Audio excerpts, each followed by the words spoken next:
world of intellectual misery, liberty is the light worth fighting for.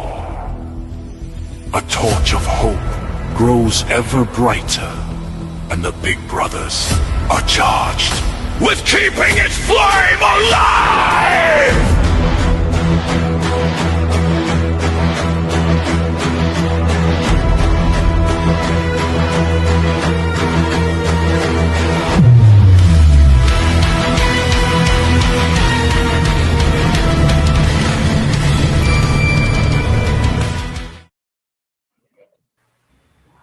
Señoras y señores, bienvenidos a otro episodio de The Big Brother Podcast. Como siempre, estoy con Nixon Piñango, José Jauregui, Dakar, Alfonso Parada, Julio Pieraldi y mi persona, José Miguel.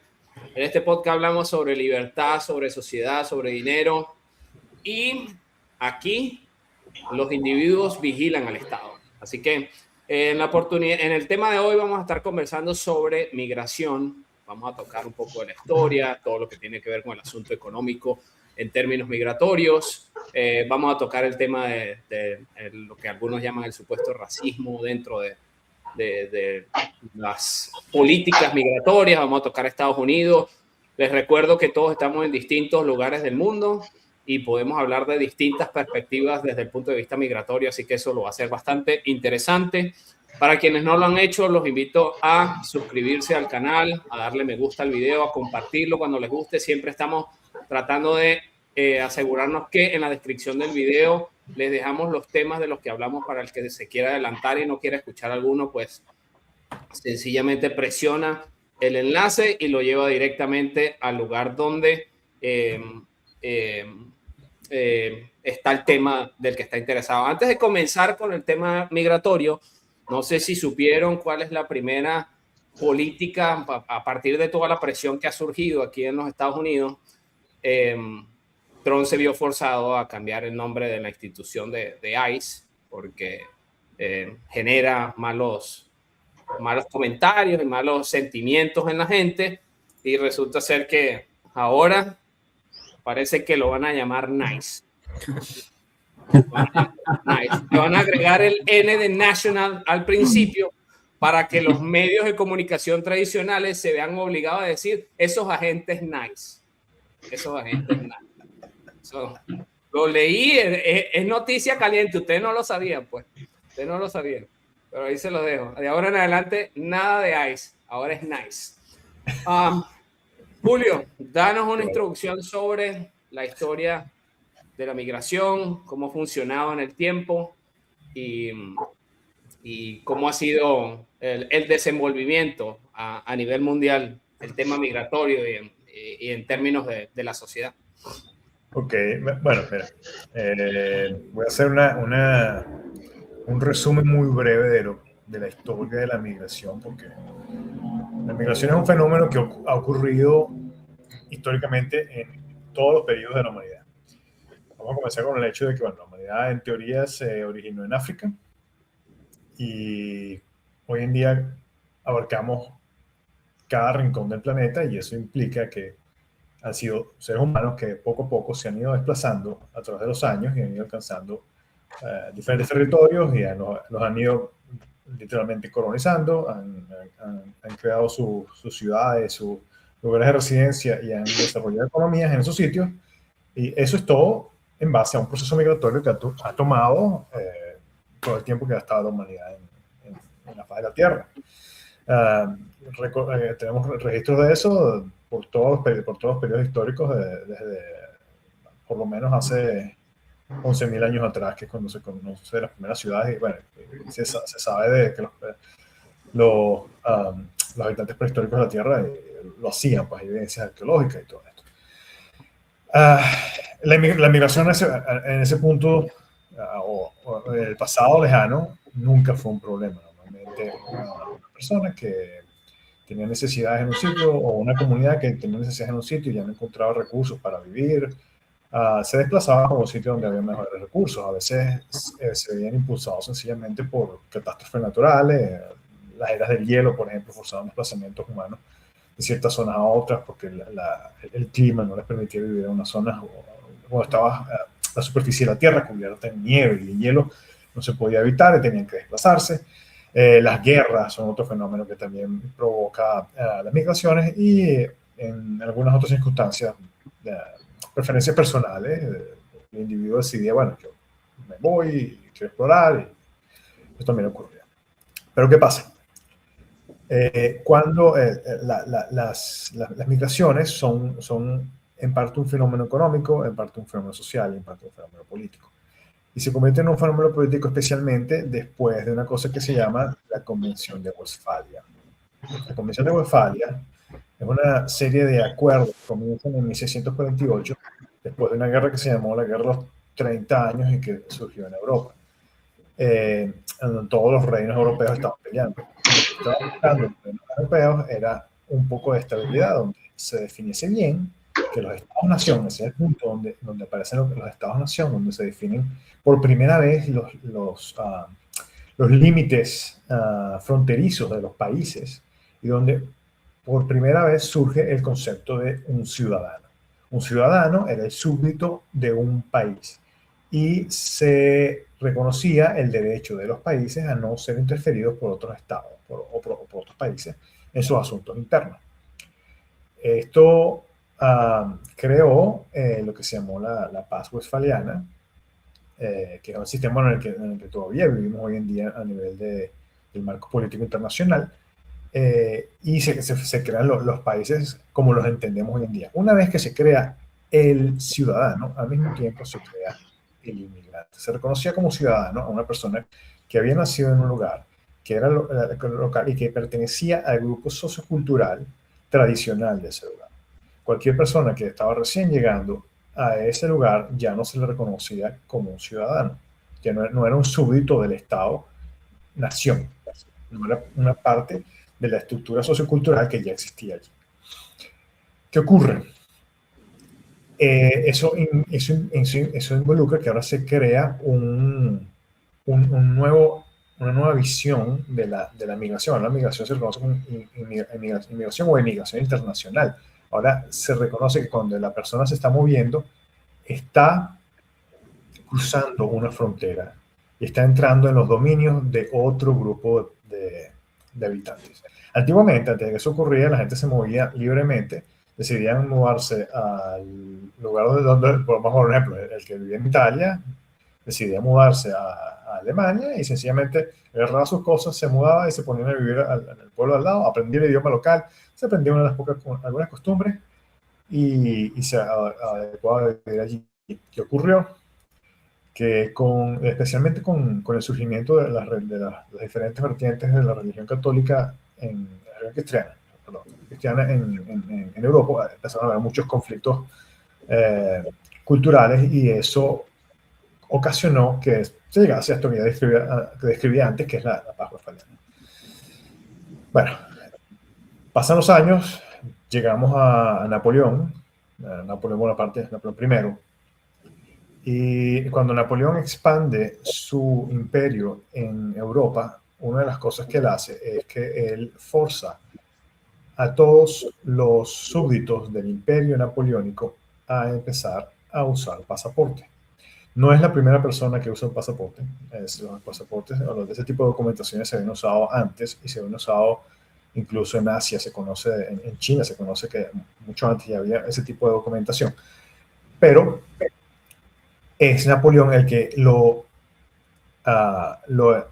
lleva a otras fronteras dentro de Europa y lo hace como reglamentario dentro, al menos durante el tiempo del imperio. No quiere decir que eso sobrevivió por mucho tiempo, pero por lo menos ya quedó la idea sustentada de que eso se podía hacer para el control poblacional, para saber quiénes eran los ciudadanos de un país. En pocas palabras, él le dio un empuje a lo que era la identificación.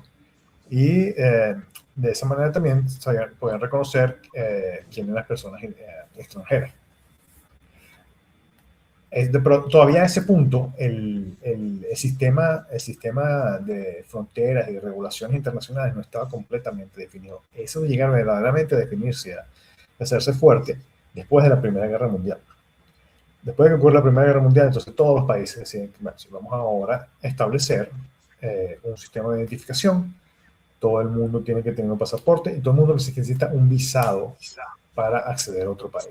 Después surgen los acuerdos, surgen los bloques económicos, surgen una otra cantidad de cosas, eso se libera un poco. Pero al punto de la Primera Guerra Mundial y la Segunda Guerra Mundial, ese sistema se establece con mucha más formalidad y es el sistema en el que nos hemos desenvuelto hasta el día de hoy. Mira, las migraciones de ese periodo hasta acá ya son un poco diferentes. O sea, ya no son las migraciones libres de antes de la paz westfaliana. Son migraciones que responden muchísimo, todavía siguen respondiendo a los fenómenos naturales, a las catástrofes, a las guerras, pero también hay la respuesta a la falta de estabilidad política de los países. Antiguamente, de nuevo, si alguien no estaba a gusto en una zona, simplemente se iba y caminaba al pueblo de al lado y se quedaba viendo al pueblo de al lado donde el rey o el líder de la comarca era una persona más consciente o probablemente se sentía más a gusto. Hoy en día eso ya no pasa. Una persona que quiere emigrar porque tiene un problema, se encuentra en una situación política, una situación económica ocasionada por un mal gobierno, encuentra muchísimas barreras para poder hacerlo. Y eso, claro, eso es un problema desde ese punto de vista, pero lo que sí logró la paz westfaliana es que ya no existían los problemas de choques culturales que ocurrían anteriormente. La inmigración hoy en día es un fenómeno, y aquí tenemos las estadísticas del 2024. El total número de migrantes, no del año, sino el total acumulado de números de migrantes a nivel global es alrededor de 304 millones de personas. Se estima que de esos 304 millones de personas, alrededor de 123 son desplazados forzosos. Eso quiere decir que son 123 millones de personas que se fueron porque hubo un fenómeno natural o algún conflicto interno en sus países que los forzó a desplazarse. El gran problema con esto es que estas estadísticas, cuando uno las revisa, uno tiene que tener mucho cuidado. Por ejemplo, el caso de Venezuela no está reflejado como movilizaciones forzosas. Está reflejado por fuera de eso. Pareciera más bien como una migración internacional normal. Que uno podría estar en contra o en desacuerdo con eso, pero cuando hablan o la presentan en televisión, te la presentan como si fuese una migración forzosa, mientras que por otro lado están diciendo que es una migración más económica la clasificación del inmigrante que presentan las instituciones internacionales no es muy clara o no es muy transparente verdaderamente. Mira, en términos de qué es la inmigración como un problema o una oportunidad, es en parte ambas. Es una oportunidad porque todos los inmigrantes, de una manera u otra, aportan al crecimiento económico de un país. Un inmigrante que llega, normalmente el inmigrante que llega a un país está buscando unas mejores oportunidades de vida.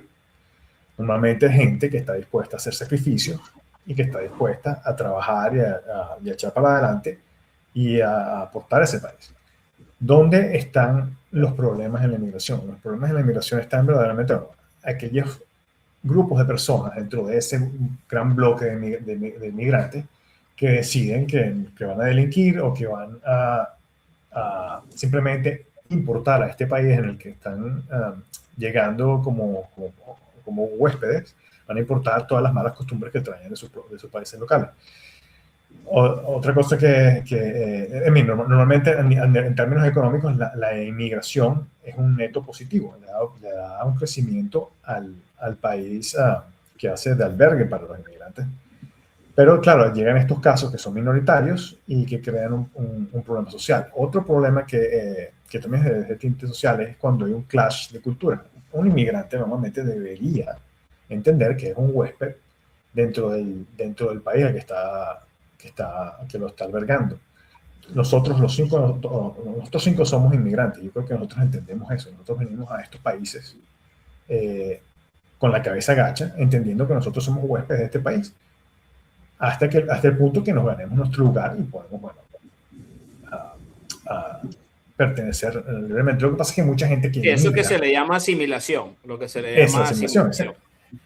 Pero hay muchísima gente que migra y no se asimila o no entiende que tiene que dejar, no es que tiene que abandonar su identidad personal ni cultural, sino que tienes que aplacarla.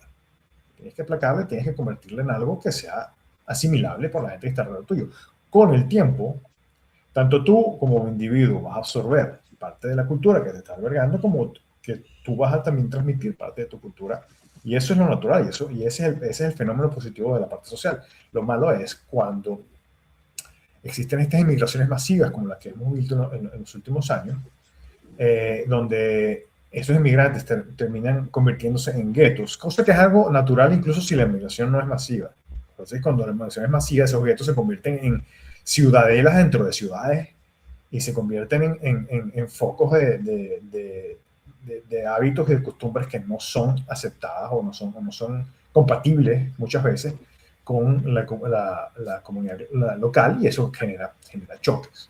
Y de ahí, bueno, se desprende todo el problema de este racismo y otras cosas que no son... Ahora, ahí me surgen a mí unas preguntas con respecto a lo que has dicho del intro, que de repente dan para seguir hablando aún más de ¿cómo se llama?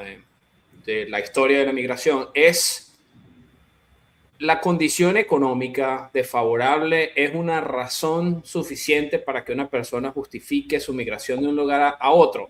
Hablando desde el punto de vista de que ahora tenemos a los gobiernos que lo restringen, ¿no? Porque no sé, originalmente no creo que haya existido una institución que te restringía moverte desde el punto de vista histórico, como lo estás mencionando, sino que más debió haber sido algo cultural, de escasez de recursos, del desconocimiento de qué es lo que hay allá, etcétera, etcétera, que te puede limitar pensando desde el punto de vista, para ponerle una etiqueta ancestral, ¿no? Para ponerle una etiqueta ancestral. No me muevo porque no sé qué hay más allá y me siento seguro aquí desde el punto de vista natural, pero ahora que sabemos que hay estados de bienestar, que hay lugares en los que se vive mejor, que hay lugares en los que la economía funciona mejor, pues entonces yo justifico mi necesidad migratoria en base a que en mi país estoy tomando agua de tubo en lugar de agua filtrada y entonces mi vida está en riesgo. Y eso es un argumento suficiente para justificar una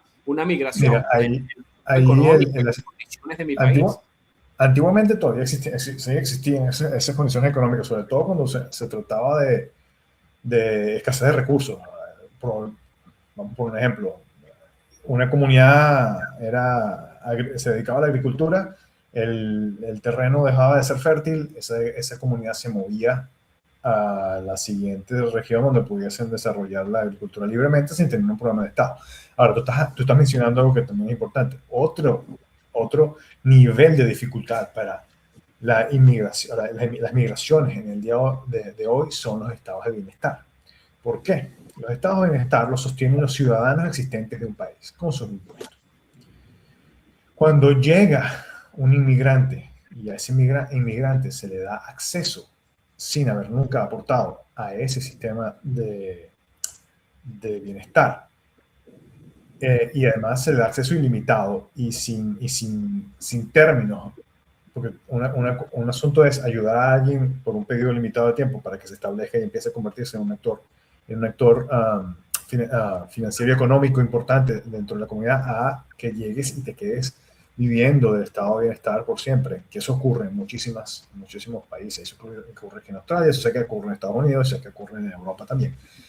Eso también genera un conflicto social, porque tú lo que le estás diciendo es a la comunidad local que ellos tienen que pagar por el bienestar de alguien que no está aportando ni nunca ha aportado a la sociedad. Eso es un problema. Eso añade otro nivel de complejidad al problema migratorio hoy en día, que no existía antes, porque el estado de bienestar no existe solamente desde el siglo XIX, cuando Bismarck en Alemania lo creó. O sea, y la gente no entiende eso, ¿sabes, Julio? La gente cree que el dinero gratis es un derecho. que los vouchers para comprar comida en un supermercado sin pagar absolutamente por nada son un derecho. Eso pasa mucho aquí en los Estados Unidos. La gente cree que el inmigrante apenas llega aquí, y parte de las primeras peleas que ocurrieron en el 2025 con todo el proceso de deportaciones intenso por parte de la administración, o por lo menos así lo venden los medios, porque los números tampoco es que dicen que ha sido la gran cosa tampoco.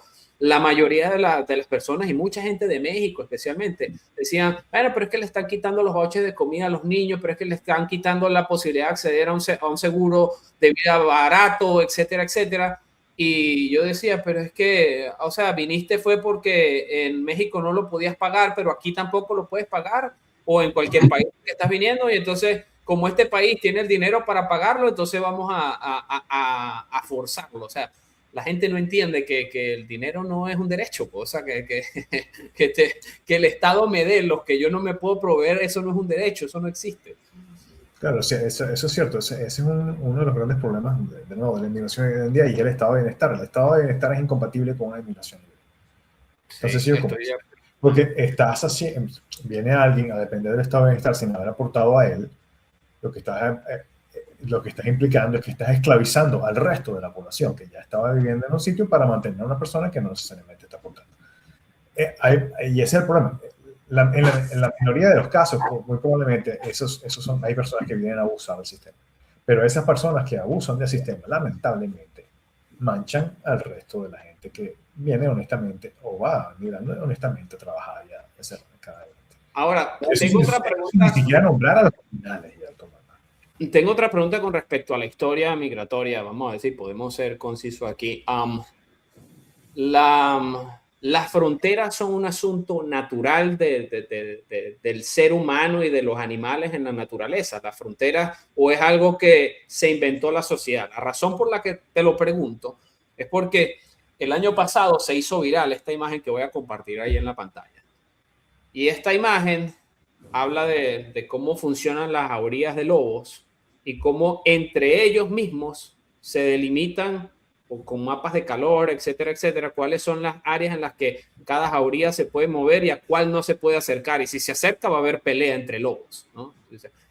Si lo quieren traducir a la sociedad de los seres, si lo quieren traducir a los seres humanos, dos culturas totalmente opuestas se consiguen y ahí es donde surgen las guerras. Eso no lo digo yo, eso lo dice la historia. Entonces, ¿es natural formar fronteras o es una invención, una construcción social? Mira, de eso te lo voy a responder. Es difícil. El concepto de frontera para un animal no existe porque no puede definir ese concepto abstracto, pero instintivamente existe. La profesora Godard, cuando ella estaba estudiando los chimpancés en África, uno de los casos más interesantes que ella se encontró es que había una comunidad de chimpancés que había crecido hasta el punto, lo que se considera dentro del mundo de los primates, un punto de quiebre. Ya la población era muy grande. ¿Qué ocurrió? El grupo se dividió en dos grupos y se declaró una guerra entre ellos y se empezaron a matar de manera brutal. Dos cosas se descubrieron en ese momento. Uno, que la guerra no es un asunto de humanos, la guerra es un asunto natural. O sea, porque primates que no tienen la capacidad del lenguaje estaban peleando una guerra.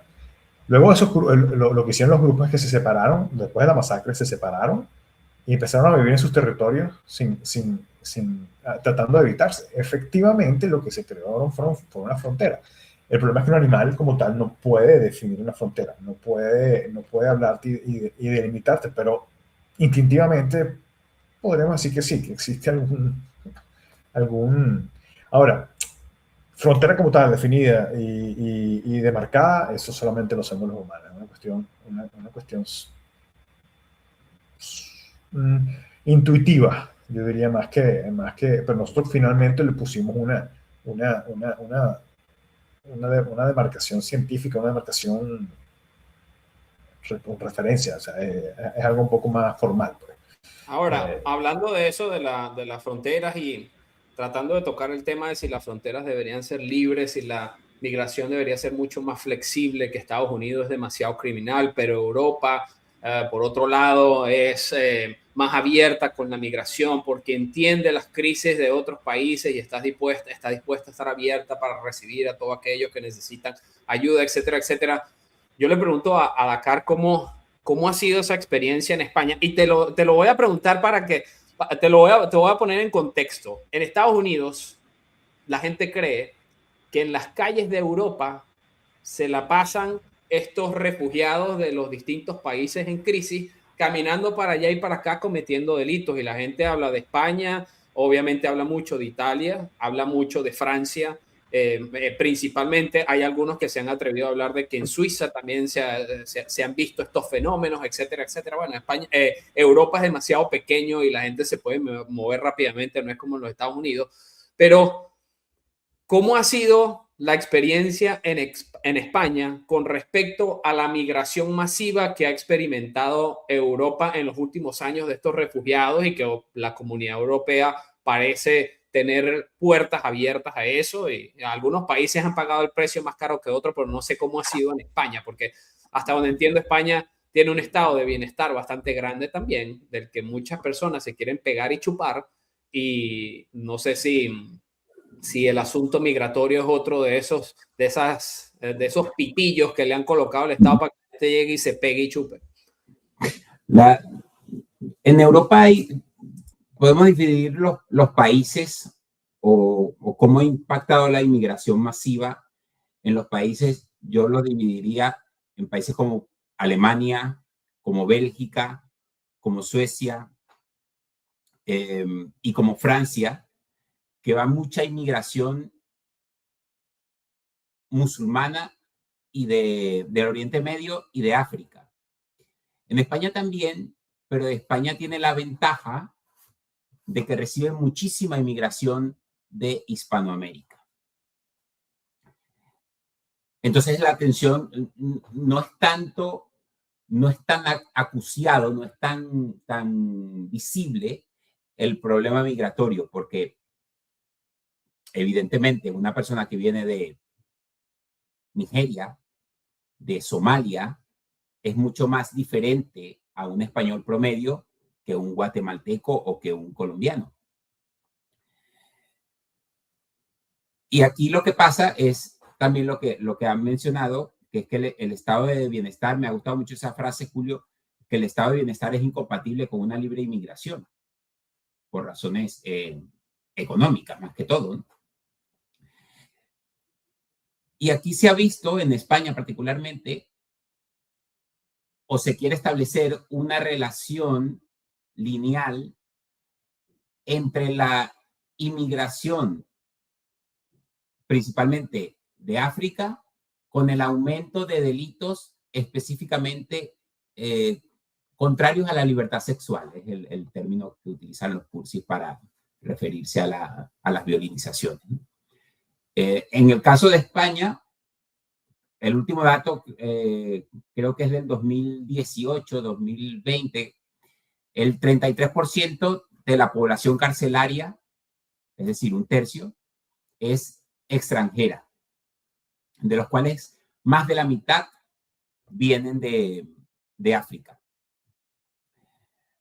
De allí, bueno, sabemos toda la utilización política que se puede hacer, pero a mí me parece que está bastante claro que hay una propensión a cierto tipo de delitos según qué tipo de inmigración, ¿no?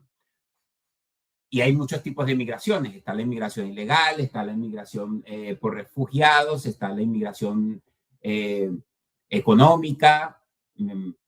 Hay diferentes maneras. Entonces, cuando se habla de la inmigración, yo creo que se comete un error al establecer la inmigración como si fuera una sola, porque es evidente que hay diferentes tipos de inmigración y todo dependerá de ese tipo de inmigrantes. Para concluir, pues eso, que la mayoría del problema migratorio en España es la presión que hace hacia el estado de bienestar, y dependiendo de dónde viene el inmigrante, no hay una manera de que ese inmigrante se integre con la sociedad española del país que lo acoge. Entiendo. Ahora, los inmigrantes que vienen de Hispanoamérica hacia España, yo entiendo que las políticas migratorias son bastante flexibles cuando las comparas con Estados Unidos. Es decir, puedes obtener una residencia en España mucho más rápido que lo puedes obtener en Estados Unidos. Incluso puedes obtener un pasaporte español mucho más rápido que lo puedes obtener en los Estados Unidos, etcétera, etcétera. Entiendo que en términos absolutos, Estados Unidos recibe más inmigrantes que cualquier país en el mundo. O sea, hay más gente interesada en vivir en Estados Unidos que en cualquier otra parte del mundo, pero a las personas les resulta mucho más fácil en términos legales irse a cualquier otro país que venirse a los Estados Unidos. Eso es lo que normalmente se dice en los medios y lo que las estadísticas también muestran. ¿Reciben algún tipo de beneficio del Estado los hispanos que se mudan a España y viven allá? ¿Inmediatamente se pegan al subsidio, al estado de bienestar de España? No. ¿O hay un proceso y tú eres responsable de tu vida desde el momento uno? Pues? No, tú eres responsable de tu vida desde el momento uno, a menos que declares que tienes una situación social extrema o que tienes como llama aquí, una dependencia, que es una enfermedad que te hace tener algún tipo de discapacidad. Pero así de entrada, que tú llegues y recibas ayuda de una sola vez, no es tan fácil. No te van a dar una tarjeta de débito para que vayas y compres comida, porque pasa, en los Estados Unidos pasa. En Estados Unidos pasa. Los cubanos, esos famosos pie mojado, pie seco, era así, llegaban aquí, le daban una tarjeta y con esa tarjeta inmediatamente iban al supermercado. Wow. No, aquí eso no lo hay todavía. Ok. Que yo sepa. Lo que sí tenemos nosotros una ventaja, cuando digo nosotros somos los que venimos de Hispanoamérica, es que en 2 años ya puedes solicitar la nacionalidad. 2 años de residencia legal. ¿Vale? De hecho, tengo una amiga que está ahora en Estados Unidos, porque ella lo tenía clarísimo, tenía su plan ya demarcado desde Venezuela. Se vino para acá, vivió 2 años, pidió la nacionalidad. Después tienes que esperar 3 años más para que te salga, ¿vale? En total son 5 años. Y al 5.º año se fue para Estados Unidos, que fue el año pasado. Okay. Ella se vino después de la pandemia, le salió la nacionalidad el año pasado y se fue para Estados Unidos con su nacionalidad española. Entonces, eso evidentemente es una ventaja que nosotros tenemos. Incluso un polaco tiene que vivir aquí 10 años para optar a la nacionalidad española. Y tú como venezolano con 5 años es suficiente. Entiendo. Ahora vamos, porque sé que mencionaste algo con respecto a que me hizo pensar el asunto que tiene que ver con el tema migratorio y el supuesto racismo, la xenofobia, etcétera, etcétera. Y ahí voy a invitar a Nixon a participar. Hay muchas personas que dicen que por la simple existencia del sistema migratorio, ya eso es xenofóbico y es racista. Y si estamos prohibiéndole a la gente que venga en base a sus condiciones económicas, en base a su cultura, en base a su color de piel, en base a la forma en la que se viste, en base a la forma en la que habla, etcétera, que ya inmediatamente, si tienes que pasar por un proceso para ser aceptado y luego de ser aceptado tiene que venir un proceso de asimilación también para que te conviertas en ciudadano, porque la gente no entiende, por lo menos en Estados Unidos, no sé si en España y en los otros países es igual, pero aquí tienes que presentar una prueba para hacerte ciudadano y luego de que pasas esa prueba y conoces la historia de los Estados Unidos y todas estas cosas y te hacen una serie de preguntas con eso, te dan la banderita y ves a la gente feliz porque se convirtió en ciudadano americano. Muchas personas catalogan ese proceso como xenofóbico porque estás obligando a las personas a comportarse de una manera y a prometer y a jurar que van a defender a un país cuando ellos vienen de otro. ¿Es necesariamente un sistema migratorio un asunto xenofóbico por naturaleza o eso es un sentimentalismo de los humanos, Nixon? Bueno, eso es un problema, yo creo que filosófico que no se ha resuelto aún o que probablemente no tenga resolución, porque nosotros, por ejemplo, si nosotros todos acá somos libertarios, cuestionamos la idea del Estado-Nación y que ese Estado-Nación esté basado en simbología muy probablemente heroica, inventada o promovida a partir de hechos históricos que muchas veces no tienen nada que ver con origen de los pueblos o algún tipo de de tema como muy originario, tipo temas de sangre o algo así, ¿no?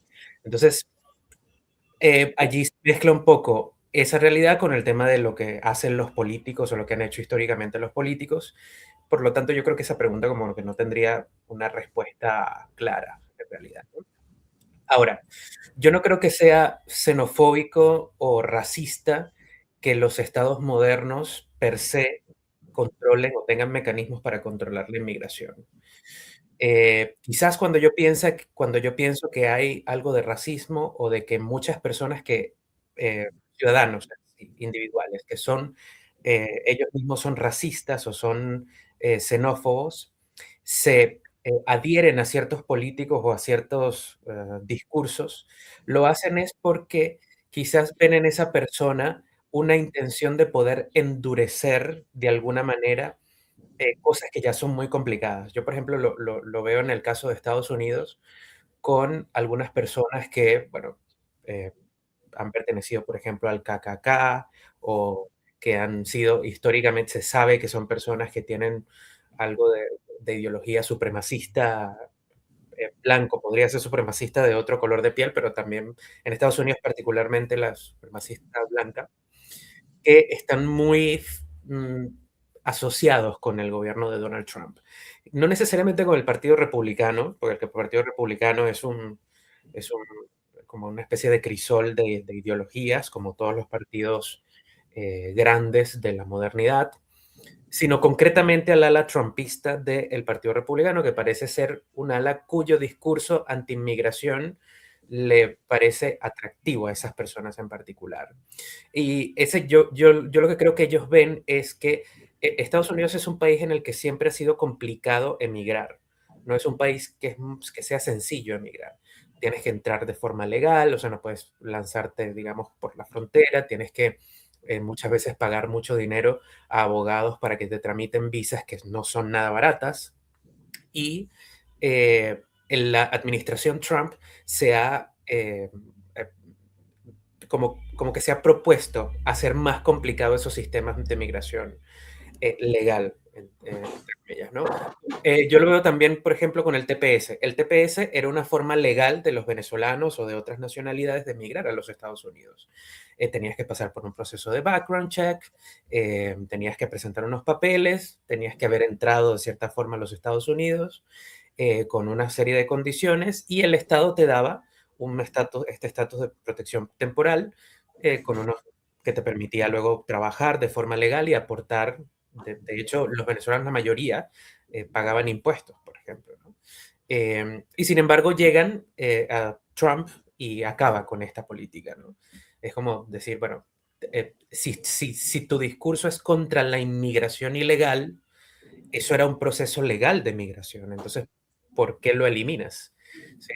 Entonces, ahí entra un tema, Nixon, antes de que siga. Y el tema es, ¿qué pasa? Aquí todo esto tiene que ver con la intervención obviamente, del Estado y que es el Estado y el gobierno el que determina cómo se hacen las cosas y el que define la ley. Y quizás ahí te lo voy a preguntar más adelante desde el punto de vista liberal, libertario y anarcocapitalista, cómo funcionaría la migración en un mundo en el que los países se comportan de esa manera. Pero el detalle es, y esto genera un debate bien complejo, es que yo también lo digo, porque si fue el mismo gobierno el que causó el problema, es la gente la que tiene que pagar el precio. ¿Y por qué digo esto? Mencionando el caso del TPS. Primero, el TPS no es una medida para convertirse en inmigrante en los Estados Unidos, porque el TPS no es algo que una persona pide desde afuera, se lo aprueban y puede viajar y entonces entras con un TPS. No, tienes que entrar de manera legal con una visa, estar acá y el TPS lo tienen que aprobar en el momento en el que tú estás aquí. O sea, eso no hay un beneficio para la persona que aterriza en los Estados Unidos después de que el TPS fue aprobado. O sea, si yo aterrizo aquí el lunes y lo aprobaron el viernes, ya me quedé por fuera. O sea, ya me quedé por fuera automáticamente. Entonces, ¿qué pasa? En los años de la administración Biden se flexibilizó la entrada de manera irregular y se le dio protección legal a los que entraron de manera irregular a los Estados Unidos. Hay una sola forma de limpiar un sistema de esa manera y es tratando de revertir eso, que es lo que ha hecho la administración Trump, y obviamente va a generar disputas, va a generar peleas, va a generar discusiones, sobre todo desde el punto de vista de nosotros, que somos prácticamente enemigos del Estado. Porque si el Estado me dio una flexibilidad, ahora me la quita? O sea, tú lo enciendes y lo apagas cuando te provoca, ¿no? Y entonces es la gente la que termina pagando el precio. Pero si estamos de acuerdo en que lo que se hizo durante esos 4 años de permitir o de flexibilizar el sistema migratorio de manera irregular, convirtiéndolos en regular una vez que ya estaban adentro, estaba mal, ¿por qué vamos a cuestionar o a criticar que se trate de corregir ese sistema? Es como, digamos, pongamos un ejemplo, algo que pasa en el pasado que sabemos que estuvo mal, un acto de corrupción, etcétera, etcétera, y el dinero, se robaron un dinero, y entonces se prueba la corrupción y le pedimos a los que se robaron el dinero que lo regresen. No, pero es que ya pasó.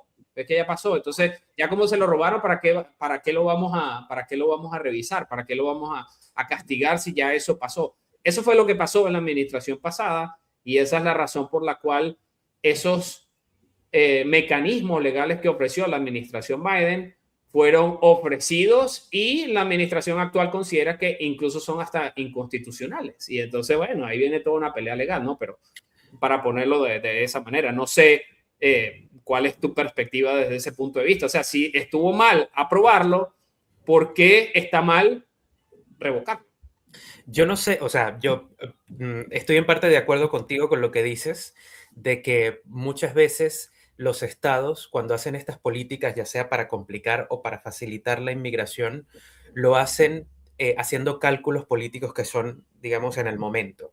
Y entonces muchas veces no se toman el tiempo de poder medir cuáles son las consecuencias a futuro. Eso tiene toda una tradición filosófica, que es la ley esta de las consecuencias no previstas, que haces algo en el momento que crees que te va a beneficiar y después en el futuro se convierte en un problema terrible, ¿no? Claro, ¿qué es lo que yo veo acá en el caso de particular del gobierno de Trump? Sí, la excusa puede ser esa que tú dices de que, bueno, en la administración Biden se promovió un efecto llamada de personas que probablemente terminó deviniendo en el accionar del tren de Aragua, por ejemplo, en los Estados Unidos, ¿sí? Pero la solución a eso sería eliminar el TPS por completo. No, yo creo que la solución allí lo que sería que utilicen el sistema público o todo el poder que tiene el Estado para poder, digamos, individualizar la vigilancia de manera, porque todos ellos tienen registros y todo el mundo queda en un papel en el que te dicen, mira, y te puedes filtrar y sabes quién entró de manera ilegal, sabes quién tiene antecedentes penales, sabes quién no tiene. Y no es necesario como tal estos procedimientos que hacen a veces o que ya no van a hacer, pero que han hecho en algunos momentos el ICE, que entonces se meten a un sitio, a un restaurante de latinos, entonces ven a todos los que tienen carita de mexicanos y van y los llevan presos. Y después es que comprueban si hay pasaportes o hay residencias legales o no. Entonces, bueno, fíjate, y ahí yo creo que sea, claro, yo creo, para finalizar, yo creo que sea en el caso de Trump, se ha utilizado por temas propagandísticos y por temas políticos un tema de golpes de efecto en vez de una política que realmente sería efectiva para poder controlar quién entró de manera ilegal, quién es criminal, quién no.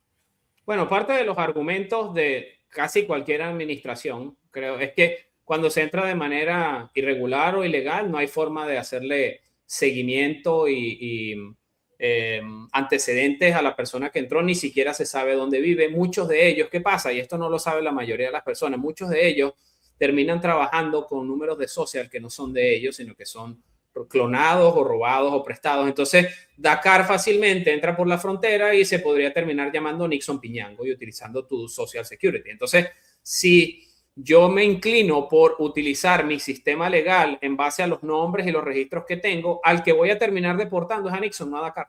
Al que voy a terminar deportando y al que voy a terminar buscando es a Nixon. Va a ser a José Jauregui porque Julio utilizó su número de social. Y en realidad Julio sigue en las sombras. Porque es que lo que hay que tener claro es que cuando se trata de hacer las cosas de manera irregular e ilegal, pues lo más seguro y lo más probable es que haya una mala intención detrás. El criminal o la persona que lo está tratando de hacer quiere permanecer en la sombra y hay una razón, ¿no? O sea, desde el punto de vista liberal y libertario podríamos decir, bueno, pero es que no queremos rendirle cuentas al Estado. Bueno, pues no vivimos en ese mundo. Entonces, tenemos que aceptar las condiciones en las que está. Por eso, incluso a veces todo es hasta circunstancial, ¿no? O sea, dependiendo de qué es lo que está ocurriendo en el momento y cuáles son las condiciones actuales. Pero no existe una facilidad para el Estado, a pesar de toda la tecnología, de toda la información que tiene nosotros, para saber específicamente quién es el que está utilizando el Seguro Social de Jáuregui para trabajar en la obra de construcción de techos. Él va a pensar que es Jáuregui, ¿no? Y a donde tiene que ir es a donde es Jáuregui, pero resulta ser que es Julio el que está metiendo clavos allá en el techo y vaina, y Julio permanece en la sombra. Ahora, ¿por qué lo digo de esa manera? Porque yo creo, y esto entra en el debate de cómo debería abordarse el tema de las deportaciones, etcétera, etcétera. Yo creo que la deportación que ha hecho la administración Trump ha sido extremadamente efectiva cuando se comparan los números de a quienes se han deportado por la fuerza y quienes se han ido de manera voluntaria, si esos números oficiales son reales. Los números de Trump dicen que más de 2 millones de personas han sido deportadas, de los cuales 600 y tanto mil son deportados por la fuerza, o sea, utilizando la intervención del Estado para capturarlos, montarlos en un avión y devolverlos, y el resto son personas que dijeron, mano, no tengo fe, yo me regreso, porque no puedo. Entonces, si me preguntan a mí cuál es la mejor forma de utilizar el sistema migratorio para hacer que los criminales o los ilegales se vayan del país, es hacerle la vida imposible desde el punto de vista legal y desde el punto de vista del estado de bienestar al criminal. Y eso significa que cualquier forma en la que ellos se puedan beneficiar estando aquí, se las tengo que cortar. Y eso fue lo que hicieron, y eso fue con lo que arrancó el problema inicialmente en los Estados Unidos, y es que cortaron el beneficio A, cortaron el beneficio B, cortaron el beneficio C, obviamente pagan justos por pecadores, etcétera, etcétera, cosa que siempre pasa en este tipo de medidas, pero en realidad lo que trató fue de hacérsele la vida imposible a la mayor cantidad de irregulares en el país para que ellos mismos decidieran, yo no puedo seguir aquí porque no puedo seguir chupando de la teta del Estado y me toca irme, y de paso ya no me resulta tan fácil permanecer en la sombra porque están los oficiales para arriba y para abajo, manejan con inteligencia ¿Y cómo se iban, José Miguel? ¿Cómo se devuelven a su país? El Estado los devuelve. Fíjate que hay algunos que se devuelven de manera voluntaria. Hay una aplicación aquí que creo que es la del CBP, la del Custom Border Patrol, y tú llegas y suministras tu información. Si es que tú no has cometido ningún crimen y no quieres que te capturen, tú suministras tu información y dices que te quieres regresar. Y si te quieres regresar, ellos comenzaron ofreciéndote $1,000 y que te ofrecen pagar incluso el pasaje de regreso, etcétera, etcétera. Obviamente vas a pasar por todo el proceso en el que te van a arrestar, etcétera, etcétera, y te vas a montar en el avión y te vas a ir deportado. Pero incluso ahora el estímulo es hasta de $3,000. O sea, si yo decido que te quiero autodeportar porque no soporto la vida en los Estados Unidos o no la puedo sostener o estoy ilegal en el país, yo me reporto ante el organismo público y el organismo público me ofrece los canales para que me vaya. Yo siempre he dicho, Estados Unidos tiene las puertas abiertas para el que quiera salir, para el que quiera entrar. Aquí en Europa eso no lo podrías hacer. ¿Cómo? Porque la mayoría de la migración problemática viene de África. ¿Vale? Después que tú has pasado 5 fronteras, que has sobornado a 5 alcabalas militares en diferentes países, después que le pagaste lo que sería un coyote en Estados Unidos, allá en la frontera con México, al tipo que te monta en el barco para pasar el Mediterráneo. Después que llegas aquí, es imposible volver por tus propios medios. Bueno, yo conocí a un muchacho de México en el 2016, cuando ganó Trump, en la primera administración, que trabajaba en un restaurante tailandés, y el muchacho estaba de forma irregular en el país. Yo lo supe, fue en el momento en el que él me dijo, ganó Trump, yo me regreso a México. Y se regresó. ¿Y saben cuándo regresó otra vez a los Estados Unidos?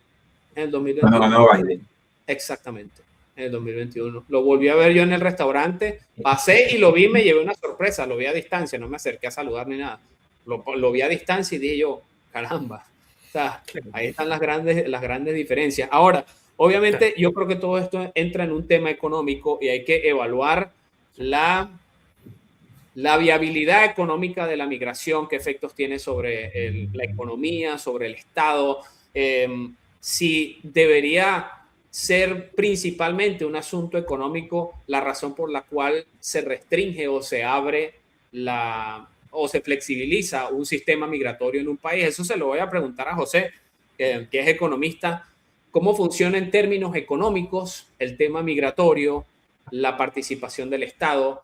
Si de casualidad manejas alguna información de qué carga representa la migración o de qué carga tanto positiva como negativa representa la migración para un país. Como lo dijo Julio desde el principio, todos somos inmigrantes. Yo estoy en los Estados Unidos y soy venezolano. Julio Piraldi, creo que Julio, tú debes ser el que tienes más tiempo por fuera, ¿verdad? O está No, entre creo que acá. Y sí. Julio es el que tiene más dinero, así que de inmigración. Okay, perfecto. Julio es el que tiene más dinero. A mí siempre se me olvida eso. Tiene que ser millonario, o sea. Sí, Julio es el que tiene. Julio está en Australia y es el que tiene más dinero.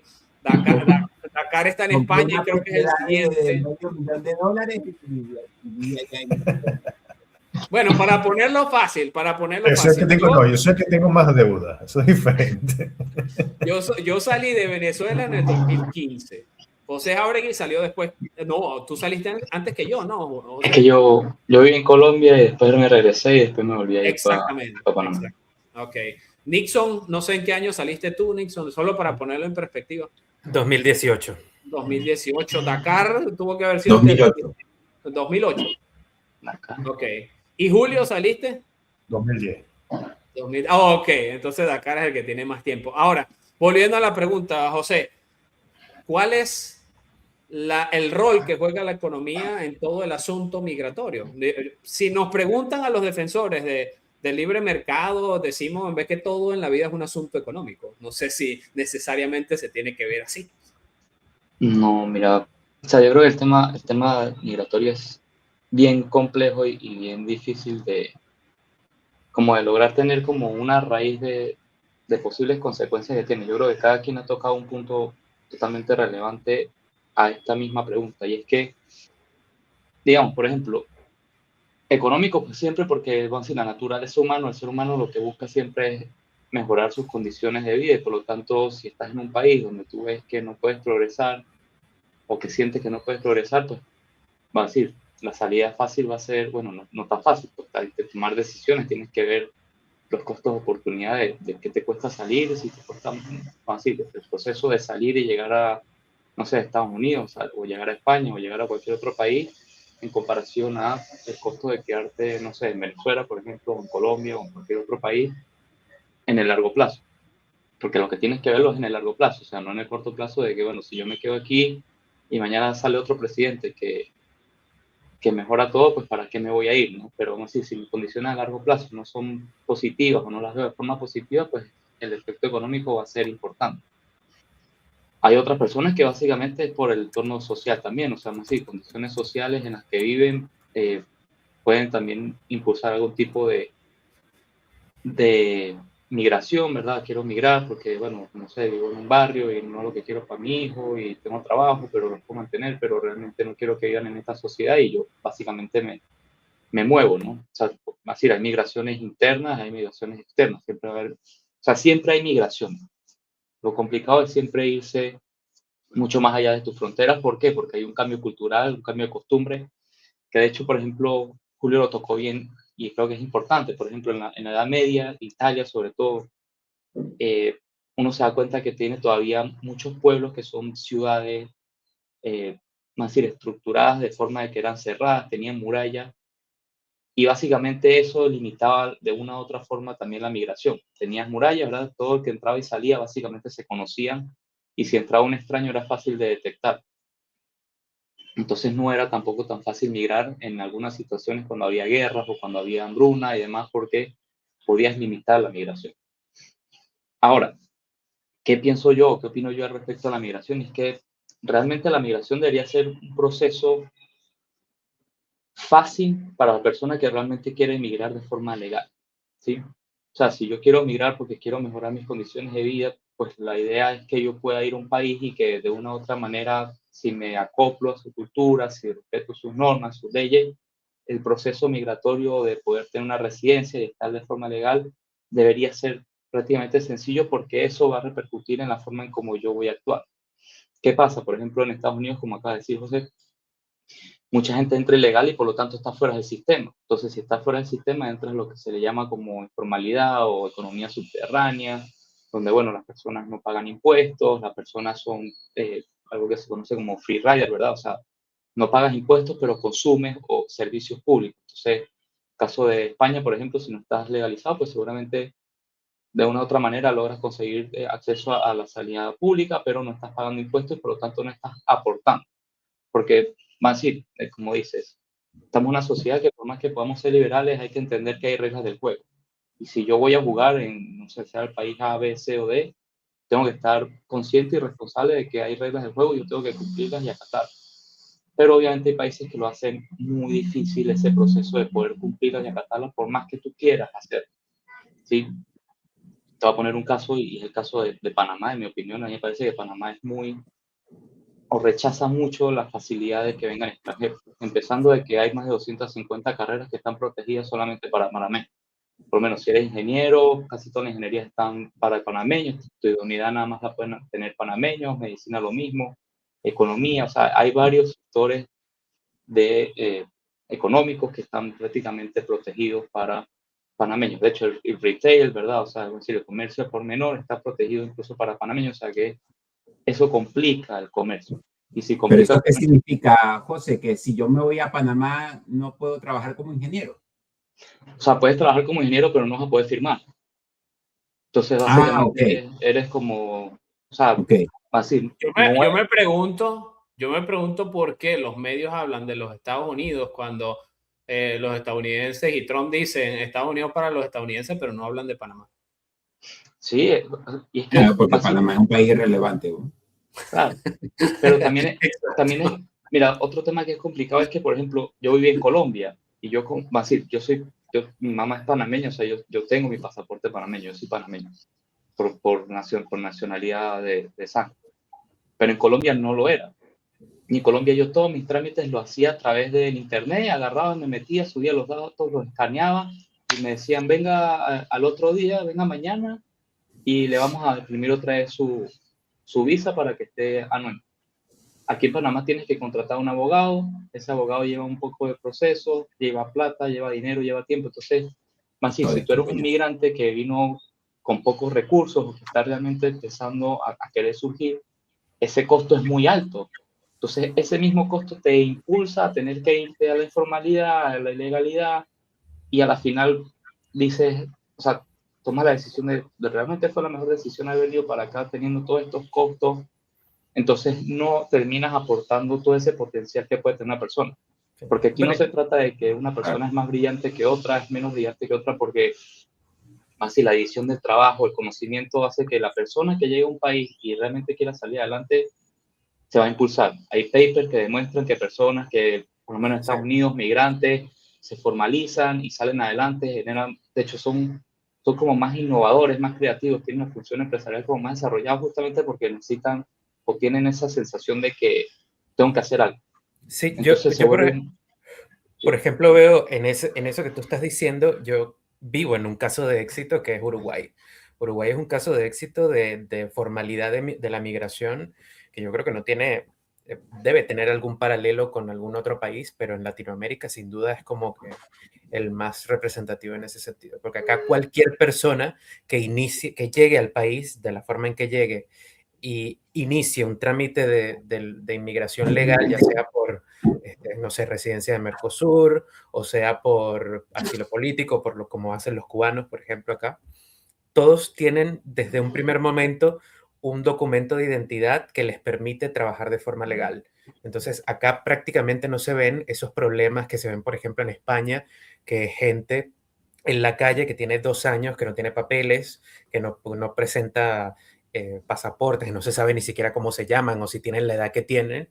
En Uruguay ese problema no sucede. Y eso, cuando tú ves acá que aumenta, por ejemplo, acá aumenta la criminalidad todos los años, tú no ves que hay extranjeros envueltos en eso. Porque los extranjeros no tienen incentivos para delinquir acá. Yo sigo sosteniendo que Dos cosas. El tema migratorio es un tema circunstancial y las políticas migratorias tienen que ir evolucionando con respecto a las necesidades del país, las condiciones de los alrededores, etcétera, etcétera. De la misma manera que se comporta uno en su casa, dependiendo de si la urbanización se va haciendo más bonita, se va haciendo más insegura, etcétera, etcétera. Y principalmente es un asunto económico. Y eso es de las cosas que hablan muchas personas aquí en los Estados Unidos.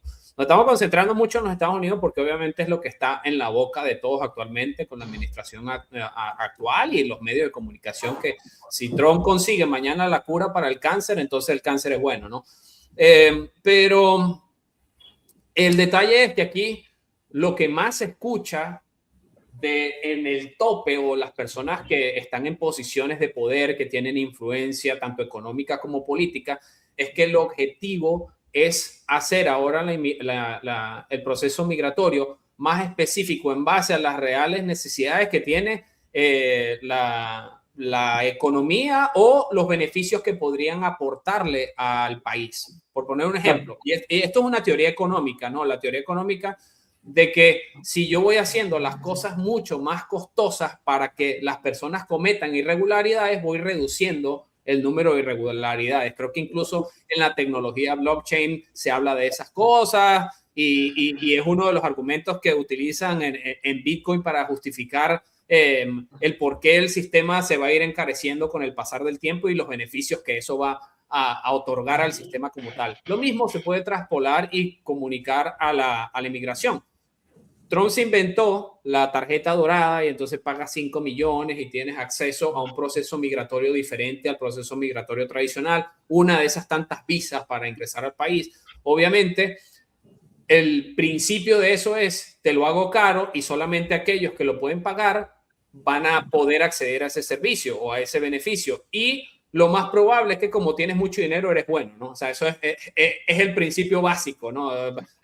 Errado, podría ser errado, y muy seguramente es errado porque yo sigo sosteniendo que los principales enemigos de los Estados Unidos están dentro del país, son ciudadanos americanos, tienen posiciones en el poder, y los enemigos extranjeros tienen demasiado dinero y pueden comprar cualquier cosa para entrar a los Estados Unidos. No es el ciudadano común y corriente que cruza la frontera, pero tiene sentido hacer el sistema migratorio más complicado en términos económicos. O sea, eso tiene sentido. Es que, sí, vuelvo y repito, tú lo puedes hacer más costoso y más complicado, pero nada más va a llegar una pequeña fracción. Entonces, a ver, volvamos a algo de teoría económica, donde decían que Malthus decía que la población iba a crecer tanto y se iba a desarrollar tanto que no íbamos a tener para comer y todos nos íbamos a morir porque el mundo no iba a dar. Entonces, esa teoría se derrumbó porque básicamente a medida que ha habido más población, ha habido más compartimiento de conocimiento, más información, más tecnología, más avance, y en realidad hemos logrado, así producimos más de lo que consumimos realmente hoy en el mundo.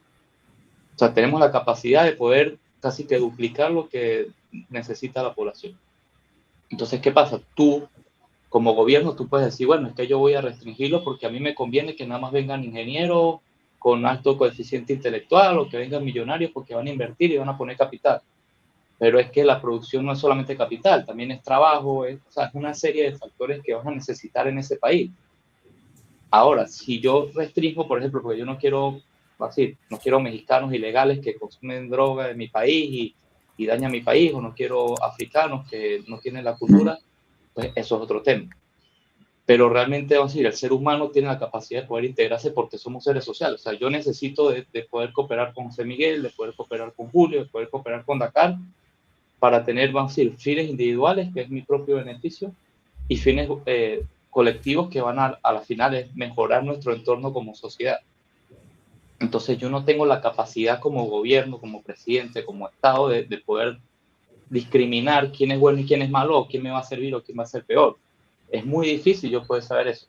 Ahora, lo que sí necesito, y es mi opinión como Estado, es que realmente haya reglas claras, que la justicia se aplique de forma transparente, igual para todos. ¿Por qué? Porque hay personas que no se quieren, no se quieren acondicionar o no quieren tener las costumbres o las culturas de los países que se están acogiendo, no quieren respetar las leyes, y obviamente eso sí es un costo para mí como gobierno, como ciudadano de ese país, porque yo lo estoy pagando de una manera. Entonces, si yo pago impuestos, el otro no paga impuestos, pues está viviendo de mis impuestos. Si yo estoy trabajando, soy honrado, tengo principios morales, convivo bien con mis vecinos, pero tengo a alguien que no, pues eso también genera una externalidad, como se dice en economía, una externalidad negativa hacia mi, no sé, barrio, mi suburbio, mi localidad. Entonces, no creo que sea un tema de personas, sino más bien de, volvemos a lo mismo, de intervención del Estado en cosas que realmente no deberían de ejercer. O sea, sí necesitamos controles, sí necesitamos reglas claras, sí necesitamos una justicia transparente, igual para todos, pero que el Estado determine quién es bueno y quién es malo es muy difícil. O sea, Nixon tiene una pregunta, creo que para ti, José. Sí, tengo dos preguntas, dos preguntas en una, ¿no? Primero, habías dicho antes que cuando el Estado vuelve más complicados los procesos de inmigración, como que viene menos gente. Y que, o sea, yo en lo personal pienso que no, que mientras que la inmigración es imposible de parar, así pongas todas las barreras posibles. Pero eso me lleva al tema de los impuestos, que es que al final, en el fondo, los migrantes, así sean ilegales también pagan impuestos. sí, Porque el IVA, el Estado tiene impuestos indirectos que se transfieren a los precios, que al final todo el mundo termina pagando. O sea que capaz que no es que no aportan en su totalidad, quizás en IRPF, porque no hacen declaraciones o no tienen la obligación de declarar, pero otros impuestos indirectos sí los pagan. Claro, o sea, a ver, si hay aportes, pero por ejemplo, si yo no cotizo en la seguridad social y lo uso, pues yo te estoy robando a ti, básicamente. Porque, así, la seguridad social no se sostiene por mi pago, sino por un pago de la colectividad en general. ¿Sí? O sea, esto es un sistema que se basa básicamente en confianza de yo con ustedes cuatro.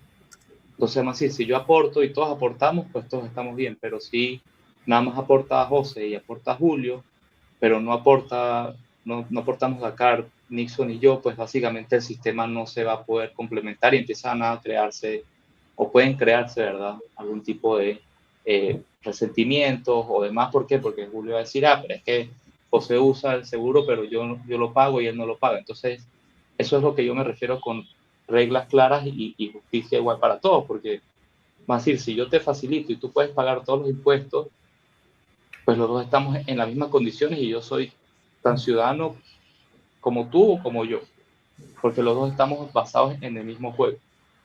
Cuando no, pues se vislumbra lo que se llama una desigualdad. Yo veo una desigualdad porque uno aporta más que el otro, uno hace más que el otro, y por lo tanto entonces empiezan a crearse todo este tema de injusticias o xenofobia y demás, y obviamente el político como animal político captura esas diferencias y las distorsiona, las tergiversa y las potencia. ¿No crees que el debate sería más, no tanto un tema de migración, sino una cuestión de, claro, de cómo se redistribuye la riqueza? Porque hay mucha gente que son nacionales, nacieron en el país, igual no aportan. Sí, claro. Y viven del sistema, pero se dan el lujo de que dicen que como son españoles o son franceses o son panameños, pues es mi derecho divino del Señor que me lo otorgue, pues. Y eso tampoco es. Claro, exactamente, esa es la cuestión. O sea, la idea de Estado-Nación, como había dicho Nixon, nos puede gustar o no, pero es la que hay, y por ende ya tú por el hecho de ser extranjero eres diferente.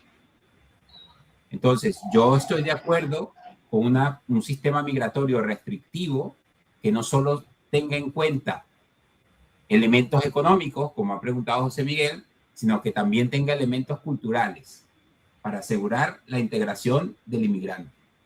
A mí me parece que no solamente el grado de instrucción o el grado de patrimonio, si es una Golden Visa de estas que lo que usó Julio para irse allá para Australia, o el idioma, que me parece algo fundamental. Usted no puede tener la nacionalidad del país donde está si no sabe el idioma. Usted tiene 2 años viviendo aquí y todavía no habla el idioma. Pues patada en el culo, porque ¿qué ha hecho usted aquí en 2 años? Bueno, ahí tiene un problema de asimilación, porque eso es parte de la asimilación. O sea, tú tienes que entender que no es el Estado al que tú migraste el que te está pidiendo que vengas. Fuiste tú el que pediste que querías vivir allá.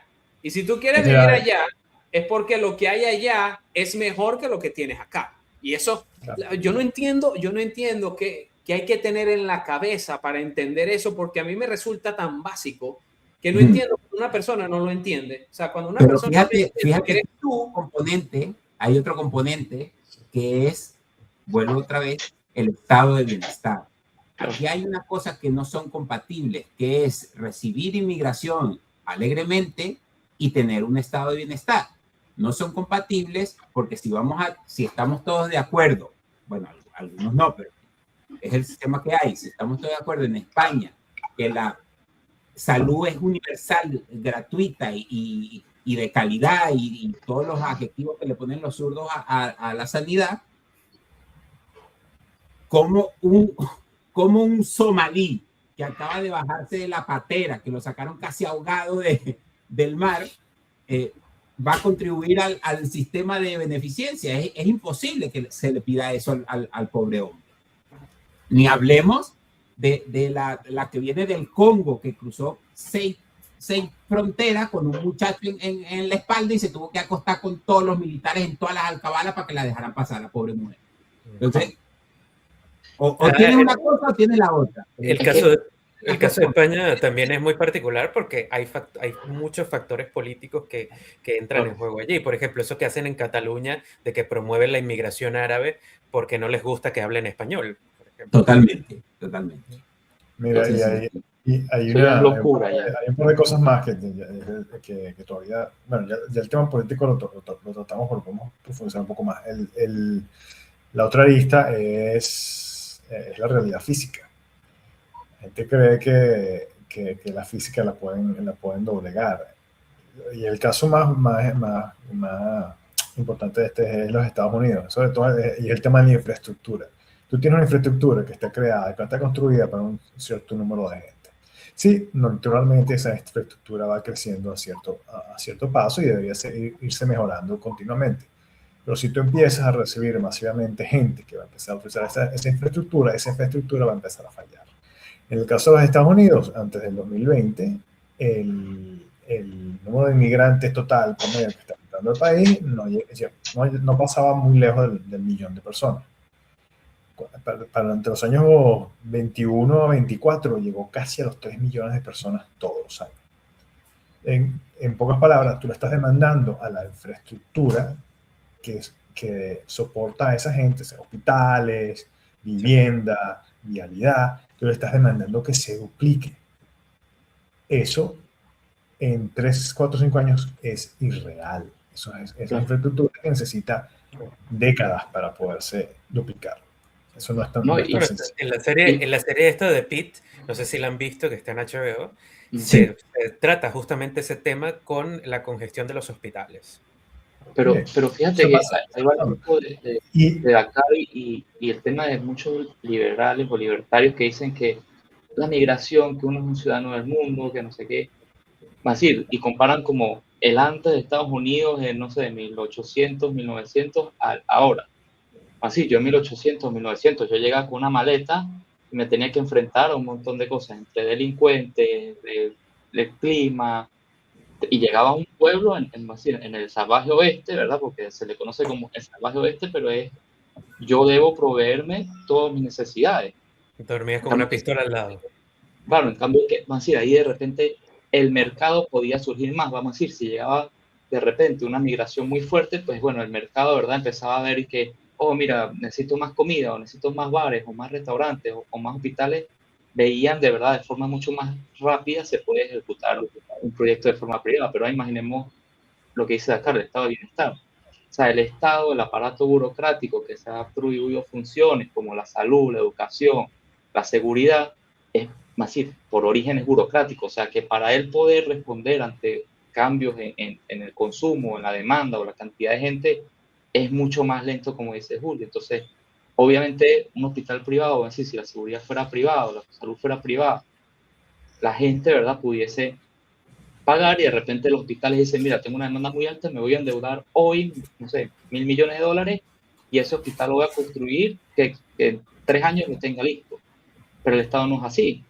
O sea, el Estado es un aparato burocrático que además los impuestos, ¿verdad?, van en una bolsa común donde se empieza a repartir a diestra y siniestra y no hay un enfoque de en qué voy a gastar realmente el impuesto, qué realmente necesito, porque según el Estado todos necesitamos de todo. Entonces empeora esa situación que está diciendo Julio de la capacidad física de las infraestructuras de los países para afrontar migraciones. Y es el caso, por ejemplo, de España. Pero es que va incluso más allá de eso. La realidad física de una construcción. Un hospital tú no lo tienes listo en menos de 5 años. Eso tiene un proceso de diseño, eso tiene un proceso de construcción. O sea, hay una cantidad de cosas que pasan alrededor de eso, que entre 3 y 5 años que te va a tardar en tener un hospital grande construido. Y eso es lo que necesitas para tratar de atender la demanda de 1 millón de personas. Entonces, es imposible. O sea, tú me estás diciendo que esa población está llegando todos los años en niveles de 3 millones de personas. Es irreal. Físicamente es imposible. Yo he visto, por ejemplo, comparativamente entre Uruguay y... Es lo que ustedes mencionaron, es el problema político. Es la lista política. Entonces, la inmigración se convierte en una bandera política. Entonces, está al lado de los buenistas que no son buenos, tratando de defender al pobre inmigrante que viene, que quizás en realidad sea una persona que tenga las necesidades y verdaderamente venga a aportar, pero lo toman como bandera para un interés político y no lo ven desde la parte fría como el problema global que es, el problema en términos de la sociedad que existe. Ahí voy a entrar yo. En vez de tratar de solucionar el problema, lo que están tratando de usarlo como una bandera política. Ahí voy a entrar yo con el tema de los Estados Unidos y el por qué estas políticas migratorias han sido tan estrictas recientemente. Primero, a mí me gustaría dejar claro que todos los países tienen leyes migratorias, pero el único país al que se critica es a Estados Unidos. Todos los demás tienen derecho a tener políticas migratorias y restringir de la forma que les dé la gana a los inmigrantes, pero nadie habla de eso. Y entonces, como nadie habla de eso, no hay problema. No existe el problema, porque los medios no lo mencionan. Pero cuando los medios mencionan algo, entonces algo pequeño se puede convertir en un problema muy grande, ¿no? Ahora que menciona Julio lo del tema político, la gente no entiende que detrás de las migraciones promovidas o causadas o financiadas de manera oscura por parte de políticos y de funcionarios del Estado y el mismo Estado, tienen un propósito político. Y ese propósito político en los Estados Unidos, y eso lo dijo Elon Musk cuando se metió en política el año pasado y todo esto, es el hecho de que los estados demócratas han estado utilizando la migración ilegal porque cada vez que ocurre un censo dentro del país y se obtiene la densidad poblacional, el número de personas que están viviendo en ese estado o en ese lugar, se asignan cuotas políticas desde el punto de vista, ya que tengo un ruido en el fondo, algunos de ustedes, por favor, pónganse. Yo puse en mute a Julio, pero no es Julio. Ajá.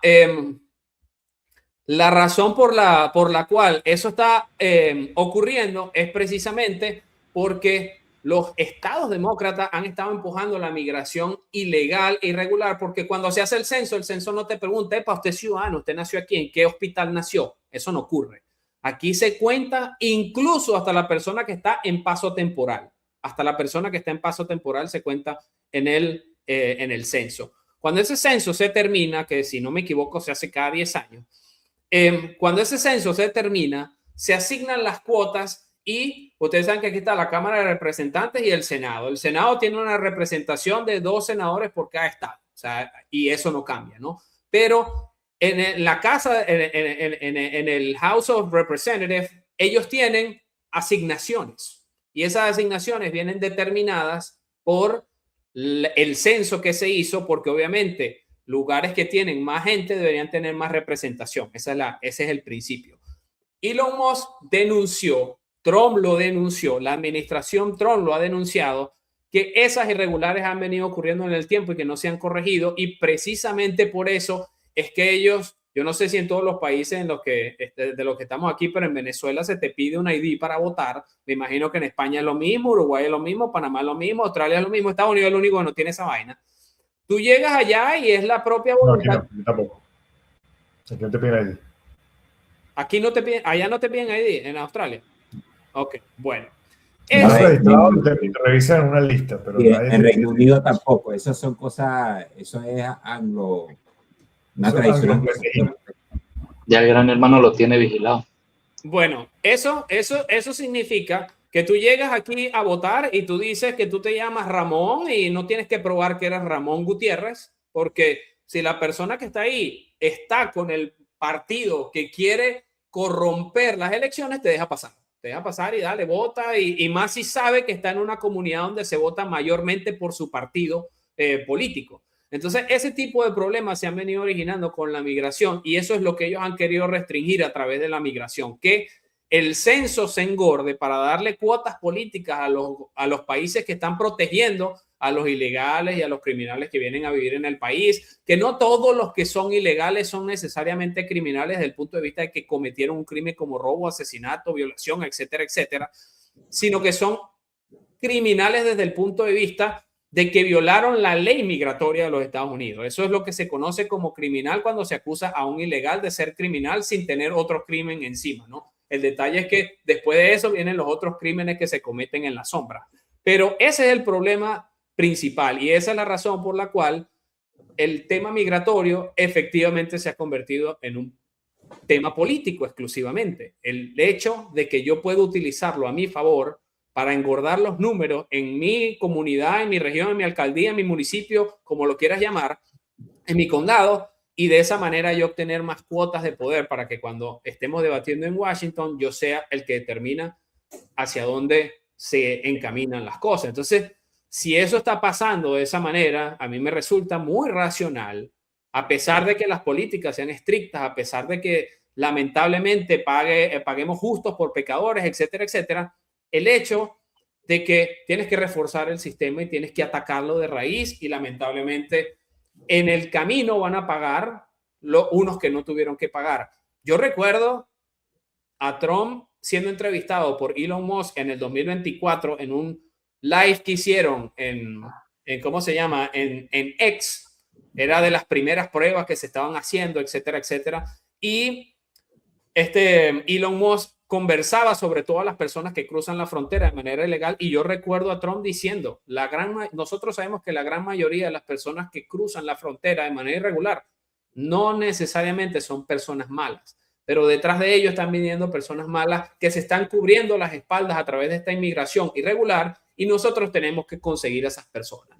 Eso tiene todo el sentido del mundo. Lo que pasa es que esas cosas no las repiten los medios, esas cosas no las dice absolutamente nadie. Los medios dicen, Trump es racista, Trump no le gustan los negros, Trump nada más quiere blanco con ojos azules, Trump nada más quiere gente con dinero, Trump nada más quiere atacar a los latinos y por eso está mandando a los colectivos, a las Gestapo y a las SS. O sea, eso es lo que dicen los medios y es la narrativa que repite la gente porque, bueno, la gente no tiene tiempo para sentarse a investigar estos temas de profundidad y lo que hace es que opina en base a lo que vio en los 15 segundos de minuto en TikTok. No sé, Nixon, tú tienes algo por ahí. Bueno, quedó caliente. Sí, ahí tocaste varios temas que son bastante interesantes y yo capaz que al final de que hablen les tengo una pregunta a todos. Primero el tema de la promoción de la migración. Yo allí comparo dos casos siempre, que es el de Uruguay y el de España. Hay formas y formas de promocionar la migración. En Uruguay se repromociona la inmigración. Siempre todos los políticos están a favor de que todo el mundo entre, tanto de la derecha como de la izquierda. Sin embargo, el sistema está armado como para que desde el principio el inmigrante se pueda legalizar y pueda trabajar en blanco. Por lo tanto, aquí no se ven esos problemas de la gente trabajando en negro, del negocio sucio y tal, con los inmigrantes en particular. Y viene todo el mundo, de todas partes del mundo, sobre todo cubanos y venezolanos y argentinos, que son los que más migran. Pero, ¿cuánto es la tasa de desempleo en Uruguay, Nixon? Ahorita creo que está en torno al 6%. Es un poquito alta, sobre todo en la juventud. Pero por lo general los migrantes, todos, es imposible encontrar a alguien que no tenga empleo, en el caso de los inmigrantes. Algunos más precarios que otros, evidentemente, pero por lo general acá el país te permite, si tú eres un ingeniero, que no es lo mismo que pasa en Panamá, si tú eres un ingeniero, si tú eres un médico, se te hace muy sencillo ejercer tu carrera. Y en los hospitales están llenos de médicos venezolanos y tal. Entonces, yo pienso que eso es un caso de éxito aquí y la gente está muy integrada con los migrantes, sean del país que sea. y está muy acostumbrada a ver inmigrantes. Eso tiene que ver, que es el mismo problema que tiene España, con una cuestión demográfica. La gente de acá no tiene hijos, son personas muy ancianas. Entonces la única forma que han visto de poder engordar el sistema de recaudación es aceptar gente de forma legal, pero cuidándose de que estén aportando a caja. ¿Qué es lo que no está pasando en España? En España se está haciendo una instrumentación política de la inmigración, pero sin cuidarse de que esos inmigrantes lleguen a trabajar en blanco y con un desempleo increíble, justamente por todas esas políticas de intervención y de redistribución de la riqueza. Ahora, tú tocaste un tema que es el tema de este tipo de inmigrantes que entran de forma ilegal y este tipo de inmigrantes que entran de forma legal. Y hacemos una distinción entre uno y otro.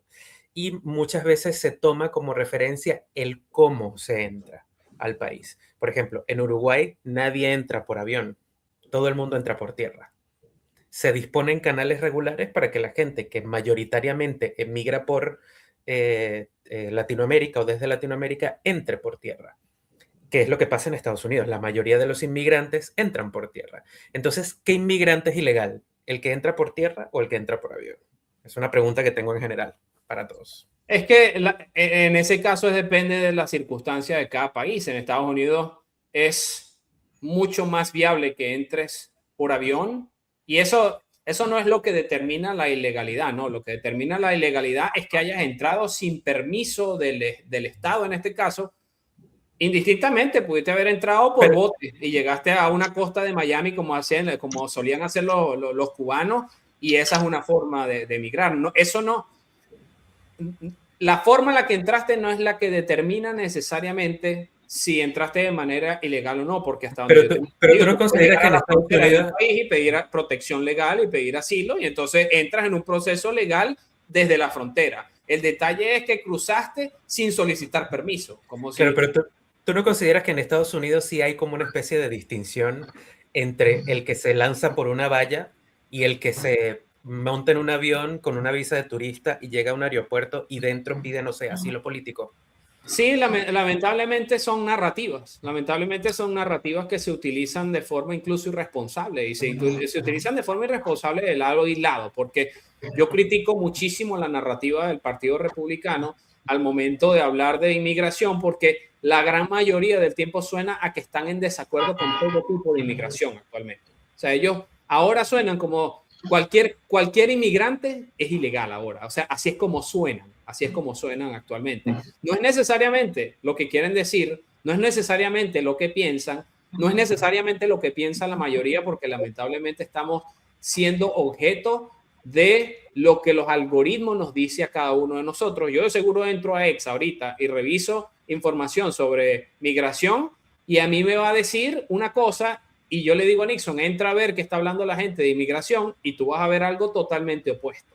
Hasta el punto que incluso le puedes preguntar, y yo esto lo he dicho en los podcasts anteriores, en los episodios anteriores, pregúntenle a Grok y háganle un fact check a lo que están leyendo, y hasta el fact check me lo puede dar a mí de una manera y a ti de otra. Entonces hay que tener mucho cuidado con la forma en la que se está difundiendo la información. Se está diciendo, yo sí estoy de acuerdo en que de lado y lado, pero hablemos del Partido Republicano, hay muchas personas que no quieren mezclarse con personas de otra raza porque ellos se consideran superiores. Hay personas que, no estoy diciendo que sean la mayoría, pero hay un grupo que efectivamente cree que eso es así. Bueno, y si tú no le estás haciendo daño a nadie y no estás obligando o no estás tratando de encargarte de que todos los que no son de tu raza desaparezcan y sean agredidos, yo no veo el problema en el que tú quieras conservar tu raza blanca de escandinava, que ni siquiera sabes de dónde viene, porque crees que viene de Ohio, pues, o sea, o que viene de las grandes planicies, no, o sea, viene de Europa, para empezar, viene de Europa. De la humanidad en Ohio.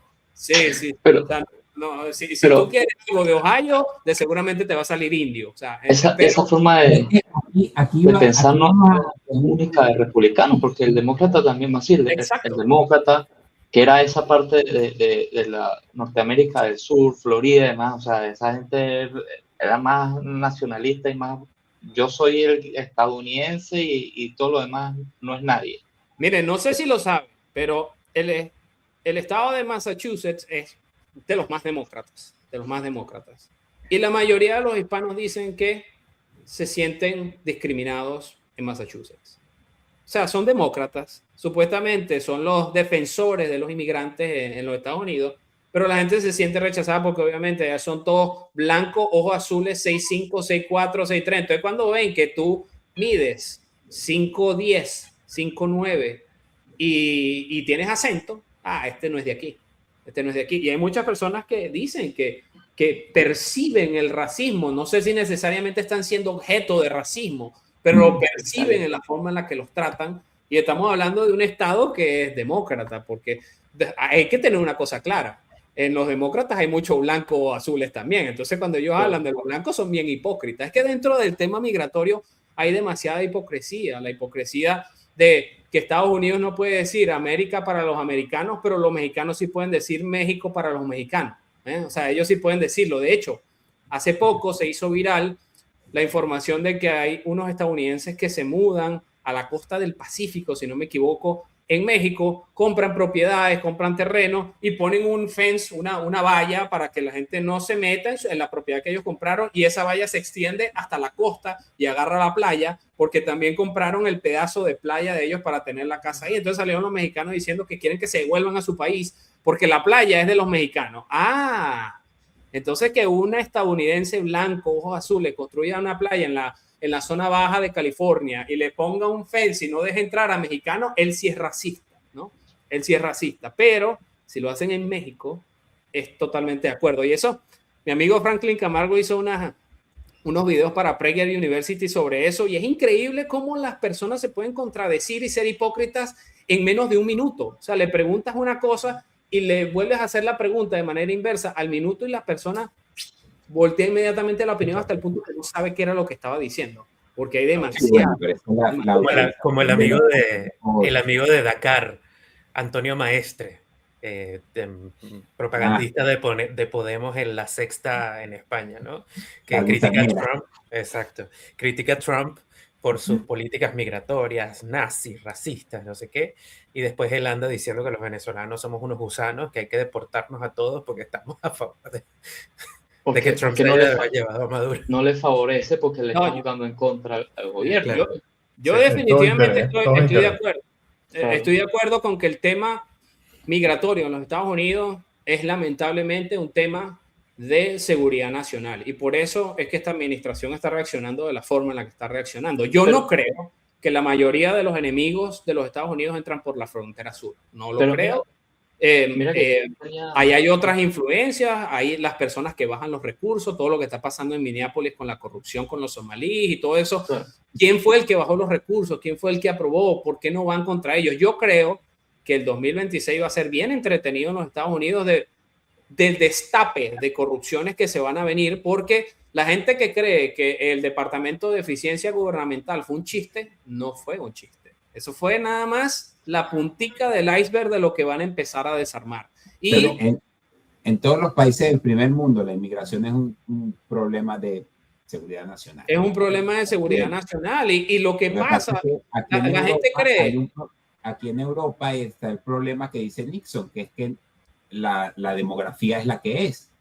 Entonces, las mujeres han decidido, la mujer europea ha decidido no tener hijos, y entonces la inmigración masiva es constitutiva mayoritariamente de hombres en edad militar, cuando debería ser al revés. Si tú lo que quieres es utilizar la inmigración para poder sostener el sistema de seguridad social o el sistema de estado de bienestar mediante las fuerzas productivas, las fuerzas productivas que necesitas son mujeres, que son las que paren niños. Pero bueno. Es que la gente no ve esas cosas y no entiende. Nos guiamos y tomamos opiniones, fijamos posiciones en base a cuestiones, a videos de 2 minutos, sin entender el contexto. Por poner un ejemplo, y yo me imagino que ustedes saben lo que pasó en Minnesota, el asesinato de la mujer americana en Chicago, de Renee Good y del muchacho que creo que se llama Alex Pretty en Minnesota. La gente cree, y lo dice de esta manera, que es una consecuencia de las políticas estrictas de migración. ¿Por qué esas cosas no han pasado en los estados que han colaborado más con ICE? Porque no es Minnesota. Minnesota es un estado sur. O sea, ahí no hay para dónde coger. Entonces, Bueno, ¿qué pasa? ver. Que los zurdos, para protegerse a sí mismos, utilizan a los agitadores, y eso fue lo que pasó. Yo estoy en total desacuerdo en la forma en la que el Estado utilizó la fuerza en los dos casos. A mí me parece que en los dos casos hubo abuso de la fuerza. Me parece que los políticos son como son. Tú sabes que en estos días hubo un accidente de tren aquí en España. Bueno, hubo varios, pero uno en específico fue que el tren que iba se le descarriló la cola. El vagón de cola se descarriló. Y entonces, al salir de la vía, invade la vía contraria, ¿no? Porque es una vía de ida y una vía en sentido contrario. Entonces, el vagón de cola, cuando se descarrila, invade el otro carril, y venía un tren de frente y se lo lleva, colisiona. Entonces, ¿qué dijo el ministro de Transporte? Bueno, es que si no hubiese habido un tren en sentido contrario, no estaríamos hablando del accidente. Hombre, claro, y si no hubiese trenes, tampoco hubiese habido accidente, eso es evidente. Pues, claro. Entonces los políticos dicen, bueno, ¿qué coño van a decir? Sí, en el caso de las cuestiones estas que pasaron de los dos asesinatos, como por ejemplo en otros asesinatos que han ocurrido en otro momento en Estados Unidos por parte de las autoridades, más que una cuestión de las leyes duras, es una cuestión de la experiencia que tienen los policías y el entrenamiento que tienen los policías al momento de dosificar la fuerza que usan en determinadas circunstancias. Sí. Exacto. Eso es lo que yo algunos digo. Son mejores y algunos son peores. Eso es lo que yo digo. Ahí hubo abuso de poder por exageración de la fuerza. Ahora, y eso lo justifica la administración al haber emitido, creo que ayer o anteayer, una orden de no interactuar con los agitadores. O sea, no tenían la orden de no interactuar, y entonces obviamente estas cosas pasan. Pero fíjense que pasan en los estados que no quieren colaborar con ICE y en los estados que están siendo investigados por corrupción, porque todo este problema comenzó por asuntos de corrupción en esos estados, ¿no? Entonces, fíjate, yo me imagino que ustedes han visto el video de cuando lo asesinaron al muchacho, a Alex Preedy, y ese fue el video que vio la mayoría de las personas, pero la gente no entiende qué viene detrás y qué ha pasado detrás. Aquí yo les voy a compartir el video que de seguro también lo han visto, del muchacho January 13th in Minneapolis, showing a man who appears to be Alex Preedy interacting with federal immigration agents 11 days before Border Patrol shot and killed him. Our footage was analyzed by the BBC, whose facial recognition technology confirmed his identity to a 97% degree of accuracy. Eso, ¿no? O sea, para empezar, yo no digo... ¿Ah? ¿Cómo dices acá? Por eso hay que arrestarlo, ¿no? Además que ahí tenía el arma. El video es mucho más extenso y se muestra el arma del muchacho. El muchacho nunca mostró intención de sacar el arma, y portar el arma es su derecho en los Estados Unidos. Y está bien. Ahora, uno tiene que entender que van a haber consecuencias de tus acciones si tú vas a una protesta y estás armado y de repente sacas el arma, como le pasó a este muchachito Rittenhouse en los años anteriores. No recuerdo en qué año, que el muchachito se apareció en las protestas. Ajá. Y los demócratas lo han utilizado de ejemplo.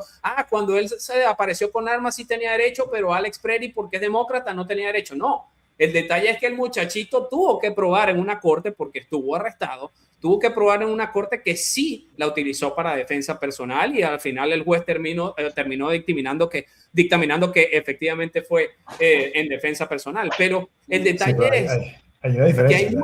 Rittenhouse utilizó el arma porque se estaba defendiendo de unos rioters, de una turba que estaban de hecho quemando propiedades. Propiedades. Sí, los contextos son diferentes. Este hombre hubiese estado sacando su arma contra un policía.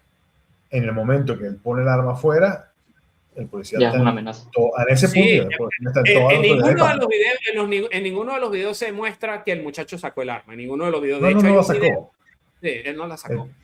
El problema, claro, y ahí viene otro problema, es el problema que ya mencionaba Nixon, del problema del entrenamiento del policía. Cuando le disparan, que definitivamente fue algo que no había pasado, está sacando el teléfono o el cargador. Claro, tú estás sacando una cosa negra de un bolsillo después de que ya te sacaron un arma. Sí. Te pones del lado del policía. Lo primero que debería pasar es que tú no deberías ir a una manifestación con un arma. Exactamente. Yo creo que es una consecuencia de malas decisiones que se tomaron del lado de la. de mal. Pero esas reacciones son las mismas que hemos visto en América Latina con la izquierda. Pues. O sea, la izquierda es revoltosa que siempre busca un muerto para justificar sus acciones. O sea, eso no es nada nuevo. O sea, eso es marxismo puro y duro de toda la vida. Lo que pasa es que en Estados Unidos obviamente era algo que no se veía, pero como se ha radicalizado, vamos a decir, por decirlo así, o se ha polarizado un poco el país, pues obviamente estos tipos están teniendo más entrenamiento marxista y adquiriendo más capacitaciones, no sé, pues tiene capacitación de marxismo 1, 2 y 3 y protesta 3, 4 y 5. Sí. Y obviamente están replicando lo mismo, solamente que en Estados Unidos hay porte libre de armas. O sea, en América Latina no lo hay. Entonces era muy raro ver una manifestación aquí, armas, pero vamos a decir, te tiraban molotov, te tiraban piedras, te amenazan, es exactamente lo mismo, solamente que en sitios diferentes. Pero sí, hay videos invitando a la gente a portar armas en las manifestaciones contra ICE. Brother, pero es que fíjate esto, hubo personas que le dijeron a las mamás que tomaran acetaminofén, si mal no recuerdo, creo que fue lo que reportaron como la causa principal de autismo, porque Trump dijo que era el acetaminofén la causa. Entonces, para probarle a Trump que esa no era la causa, todas las mujeres embarazadas ahora tomen acetaminofén o Tylenol o lo que sea. Y hubo personas que murieron por estúpidas, precisamente porque es que no es la política, es quien la implementó. El detalle es que hemos llegado a quien la implementó. Sí. Ahora, nos quedan pocos minutos. Es un fanatismo contrario al sí, nos quedan pocas. Hay fanatismo de los dos lados, pero hay un fanatismo que es estúpido y bueno. Vamos a votar por Mandani porque vamos contra Trump. Sí, exactamente. Nos quedan pocos minutos y yo sé que ustedes quieren hablar del caso de Venezuela y del anuncio de amnistía por parte de la liberación, por parte de Delcy Rodríguez o de el acting president, que las personas no saben lo que ese término significa. Yo lo voy a compartir en la pantalla. Déjenme agregarlo aquí.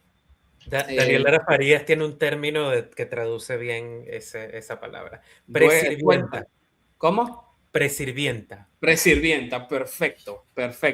Quedó demostrado que el chavismo solo actúa con la amenaza del uso de la fuerza en su contra. Eso que tanto que se dijo y que dirán radicales, resulta ser que unos buques encerrándolos los hacen hacer cosas que incluso son hasta liberales, ¿no? Pero bueno, parece que el capitalismo se impuso por la fuerza ante el chavismo. Venezuela anuncia ley de amnistía que apunta a liberación masiva de presos por motivos políticos. Primero, admiten que tienen presos políticos. Segundo, admiten que solamente podían revertir todas sus decisiones si tenían la amenaza de ser atacados de alguna manera. Y tercero, yo creo que el chavismo está en su mercado de caída. Bueno, yo no sé si yo lo veo a ustedes muy optimistas y yo veo que esto es un reacomodo, o sea, fenomenal. Delcy haga lo que le diga Trump, me parece fenomenal, pero esto es un reacomodo. Yo creo que vamos a tener aquí el Delcyrato hasta el 2030, como mínimo. Sí, estoy de acuerdo con eso también. La representante, no me acuerdo cómo se llama, una señora ahí gringa que pusieron en la embajada que llegó ayer, dijo, la periodista le preguntó algo sobre un posible proceso electoral y la tipa le dijo así como que no hay tiempo para elecciones, ¿no? Así que le dijo, quítese de aquí, señora. Pero es que eso lo dijo Trump desde el inicio. O sea, es que si vamos por las palabras y que esta administración las utiliza de forma muy ligera para decir lo que la gente quiere escuchar o lo que tienen permitido decir en el momento. Trump lo dijo en la primera rueda de prensa cuando ocurrió el bombardeo el 3 de enero, dijo, los cambios los vamos a ver súper rápido. En Venezuela las cosas van a cambiar súper rápido, va a haber una transición y yo estoy hablando de 6 meses a un año en el que vamos a empezar a ver cambios. Entonces, si es por lo que dijo A, por lo que dijo B, por lo que dijo C, de repente Marco Rubio hoy puede decir una cosa que suena que vamos a tener un Delcyrato por 6 años, 4 años más o lo que sea, pero también hay cosas que han dicho que suenan que en cualquier momento le dan otro papá y la cosa termina siendo de la noche a la mañana, como fue la captura de Maduro, un asunto de cambio. Fíjense que dentro de esas cosas también ocurrió, esto lo voy a compartir también en la pantalla, esto es muy importante para las personas que no son de Venezuela, que no saben lo que es el helicoide y que no saben la forma en la que se tortura a los venezolanos dentro de Venezuela, los disidentes. Esta es una de las cosas más clave. Déjame abrir aquí la pantalla y compartirla. Hemos decidido que las instalaciones del helicoide, que hoy sirven como centro de detención, se conviertan en un centro social, deportivo, cultural y comercial para la familia policial y para las comunidades aledañas a este recinto. O sea, pocas palabras, van a volver al helicoide de lo que Marcos Pérez Jiménez quería que fuese. Exactamente. O sea, yo lo que está ahora dándole cabeza, yo en realidad no lo convertiría en eso, o sea, yo lo dejaría tal y como está, porque es una forma de recordar lo que ha sido. Yo lo convertiría en un museo anticomunista, pero para eso hay que tumbarlo, pues. Mira, bueno, eso es mucha necrofilia también ahí, viste, que pone la foto de Sí, Maduro y de Cilia, así como hicieron con Chávez cuando se murió, que ahora todo Chávez desde el más allá firmando decretos. Mira, yo estoy de acuerdo con Dakar, yo no estoy, o sea, no estoy completamente negativo, pero yo no soy tan optimista. Yo veo que esto podría ser una maniobra muy buena del desirato, como dice el lema Dakar, para continuar en el poder. Ellos dicen que van a liberar a los presos políticos, pero ellos no nos han dado su definición de presos políticos nunca. No sabemos qué es lo que ellos llaman un preso político, no sabemos cuántos van a liberar. Yo espero que los liberen, no todos, mi corazón. Pero tampoco voy a andar guardando esperanza de que eso pase. Como 250, no estamos tratando sí. con niñitos de pecho, sino con gente que es verdaderamente mala. Ellos pueden deshacerse del helicoide, lo que no quiere decir que no tengan otras cárceles en otras partes, porque además tienen otras. Está la cárcel en Boleguita, Sí, está la cárcel. están moviendo a la gente, la están moviendo. Sí, simplemente la mueven de un lado a otro. Esperemos que ese no sea el caso, esperemos que sea honesto y esperemos que verdaderamente la presión americana sea suficientemente fuerte como para que eso, al menos esta parte se dé. Fuerte contigo, además. Lo único que yo le guardo esperanza es que, bueno, que al menos la calidad de vida del venezolano mejore poco a poco. Eso sería lo mejor que podría pasar, más allá de quién esté en el poder. A mí, honestamente, quién maneje el país no me interesa mientras la gente tenga seguridad, pueda comer, pueda desarrollar su negocio y pueda vivir en paz. Eso es todo lo que importa. Sería ideal que los criminales paguen por sus crímenes, pero bueno, vamos a dejar eso para otra. Yo no sé, a mí me da esperanza. A mí me da esperanza lo siguiente. Repito, esta palabra no le gusta a Dakar, pero a mí, yo no sé si ustedes vieron el video más reciente de Trump hablando sobre Venezuela, se lo voy a compartir en la pantalla y me da esperanza, pues, porque, bueno, primero es el presidente real de los Estados Unidos. Ellos lo dijeron desde el inicio, nosotros somos los que vamos a gobernar Venezuela, desde el punto de vista remotamente, pero somos nosotros, pero no sé si ustedes lo han visto.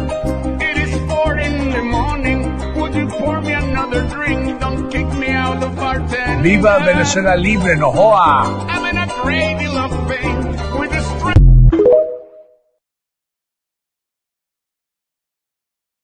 Es un pabellón con arepa frita. Sí, no sé, la taja está como cruda. Yo creo. Sí, le falta fritura esa tajada. Le falta fritura a la tajadita, ¿no? Le falta fritura. Pero, bueno, sí, vamos a tener Mar-a-Lago parte 2 en Chichiriviche. Yo siempre he dicho que yo le ofrecería a Trump Maracay y Valencia y que lo llame Mar-a-Lago. Y eso es para él. O sea, que haga lo que quiera con esas dos partes del país. Y se va a sentir en casa, de seguro. Se va a sentir en casa. Ahora, siendo serio, yo sí creo que la presión estadounidense es la que está impulsando todos estos cambios. El chavismo, por voluntad propia, no iba a privatizar la industria petrolera. El chavismo, por voluntad y por buenismo, no iba a crear una ley de amnistía, ni iba a hablar mal del helicoide, ni iba a decir que lo va a convertir en una cosa social, ni nada por el estilo. Este es el resultado de por fin los venezolanos ver el uso de la fuerza, por fin, en contra de aquellos que lo utilizaron para maldad durante 27 años. Sin duda, sin duda. Hay una frase que se le salió a, como diría Claudio Fermín, nuestra presidenta, la excelentísima doctora Delcy Rodríguez, trilingüe, políglota, usevista de corazón, que dijo: para todos los presos de procesos políticos desde 1999. O sea, eso era absolutamente innecesario decirlo desde su punto de vista. Pero yo creo que, bueno, que se le salió, y es evidente que alguien se lo dijo. O sea, es una orden que le están dando a ellos que están ahí. Sí, así que muy bien por la presirvienta ahí. Buena chica. A mí me gustó lo que dijo, bueno, en estos días hubo la interpelación que le hicieron a Marco Rubio en el Congreso de los Estados Unidos. Y entonces muy buena, por cierto, muy buena. Una de las congresistas le preguntó algo así como que, bueno, sí, ustedes entraron pero no han terminado el trabajo. Y él le dijo algo así como que, bueno, ¿y usted espera que en 3 semanas se llegue a un sistema democrático, cambiar unas cosas? Es imposible. Y entonces aparte aclaró que todos esos ingresos de la industria petrolera iban a ingresar en una cuenta que estaba dentro de los Estados Unidos, que tenía las debidas auditaciones y, bueno, auditación no, auditorías. Auditación es un término de una religión, de una secta estadounidense. Auditorías, iban a hacer unas auditorías, y en Estados Unidos yo en lo personal sé que esas auditorías las hacen empresas privadas con unos estándares bastante estrictos, y eso a mí en lo particular me da esperanza de que esos fondos se vayan a utilizar. No es que no vaya a haber corrupción, pero probablemente un poco menos de la que había. La gente cree que la vida es un video de TikTok y que las cosas tienen que cambiar de la noche a la mañana. Y muchas cosas van a cambiar y van a seguir cambiando más rápido de lo que pasaba en el pasado, porque hay más recursos, hay más tecnología, hay más formas para hacer que los cambios se lleven a cabo muy rápido. A Estados Unidos le gustan los cambios rápidos. Yo lo he dicho varias veces, el gringo es ideológicamente pragmático, y para ellos las cosas o son ya o no son, y obviamente porque quienes tienen visión de súper largo plazo obviamente son las sociedades milenarias como la China, etcétera, etcétera, pero el estadounidense es práctico, él va a lo que va, no le gusta perder el tiempo, hasta el punto que si van a comer en un restaurante latino, de seguro no se quejan de la comida, pero se quejan de cuánto los hicieron esperar, para servirle la comida. Entonces yo sí creo que los cambios los vamos a ver más rápido de lo que uno se imagina, y sigo creyendo que van a ser más positivos que negativos, y yo creo que ellos están utilizando al chavismo para que se coma a sí mismo. Es como lo veo. Yo creo que sí, pero o sea, eso que dice Dakar de hasta 2030 va a depender de cuando empiecen realmente a tocar a sus propias bases. O sea, eso no lo hemos visto todavía. O sea, Delcy sí dejó la puerta abierta de que la amnistía no cubría asesinos, torturadores, deshumanidad y un montón de cosas, pues. Pero obviamente, vamos a decir, acabas de decir eso, pero de ahí a un juicio o que empieces a perseguir a tus mismas filas, ese va a ser el punto, yo creo que de inflexión, de ver cuánto va a estar realmente en el poder. Claro. Sí, también lo creo. Miren, ¿quieren pasar a los 2 minutos de odio? Sí, vamos. Sí, vamos a cerrarlo. Primero que nada, no sé si vieron este meme. Tenía que poner a Diosdado con la cara brava que puso ayer. Se ven hasta estéticamente mejor. Hasta estéticamente se ven mejor. Hasta estéticamente se ve mejor. Mire, como estábamos hablando de inmigración, los 2 minutos de odio va a tener que ver precisamente con el asunto migratorio, y por ahí lo cerramos. Déjenme compartirle aquí el video. Aquí se utilizan más las palabras, muchachos, pero bueno. Es una falta de respeto, me pegó ese y a mi hermano ese no pegó a mi hermano. Simplemente porque estábamos pidiendo eso, no la jefe.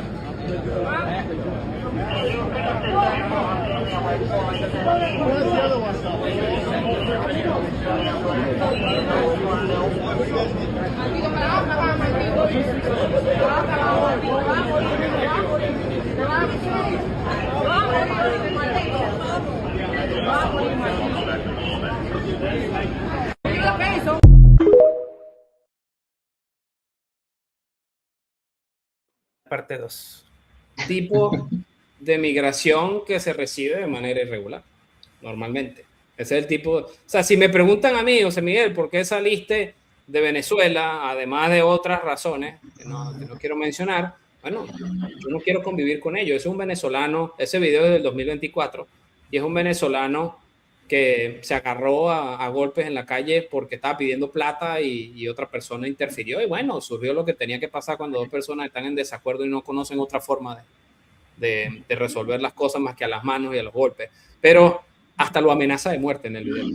Hasta lo amenaza de muerte. Si me preguntas a mí, yo quiero que esas personas tengan green card y vivan. No, o sea, no.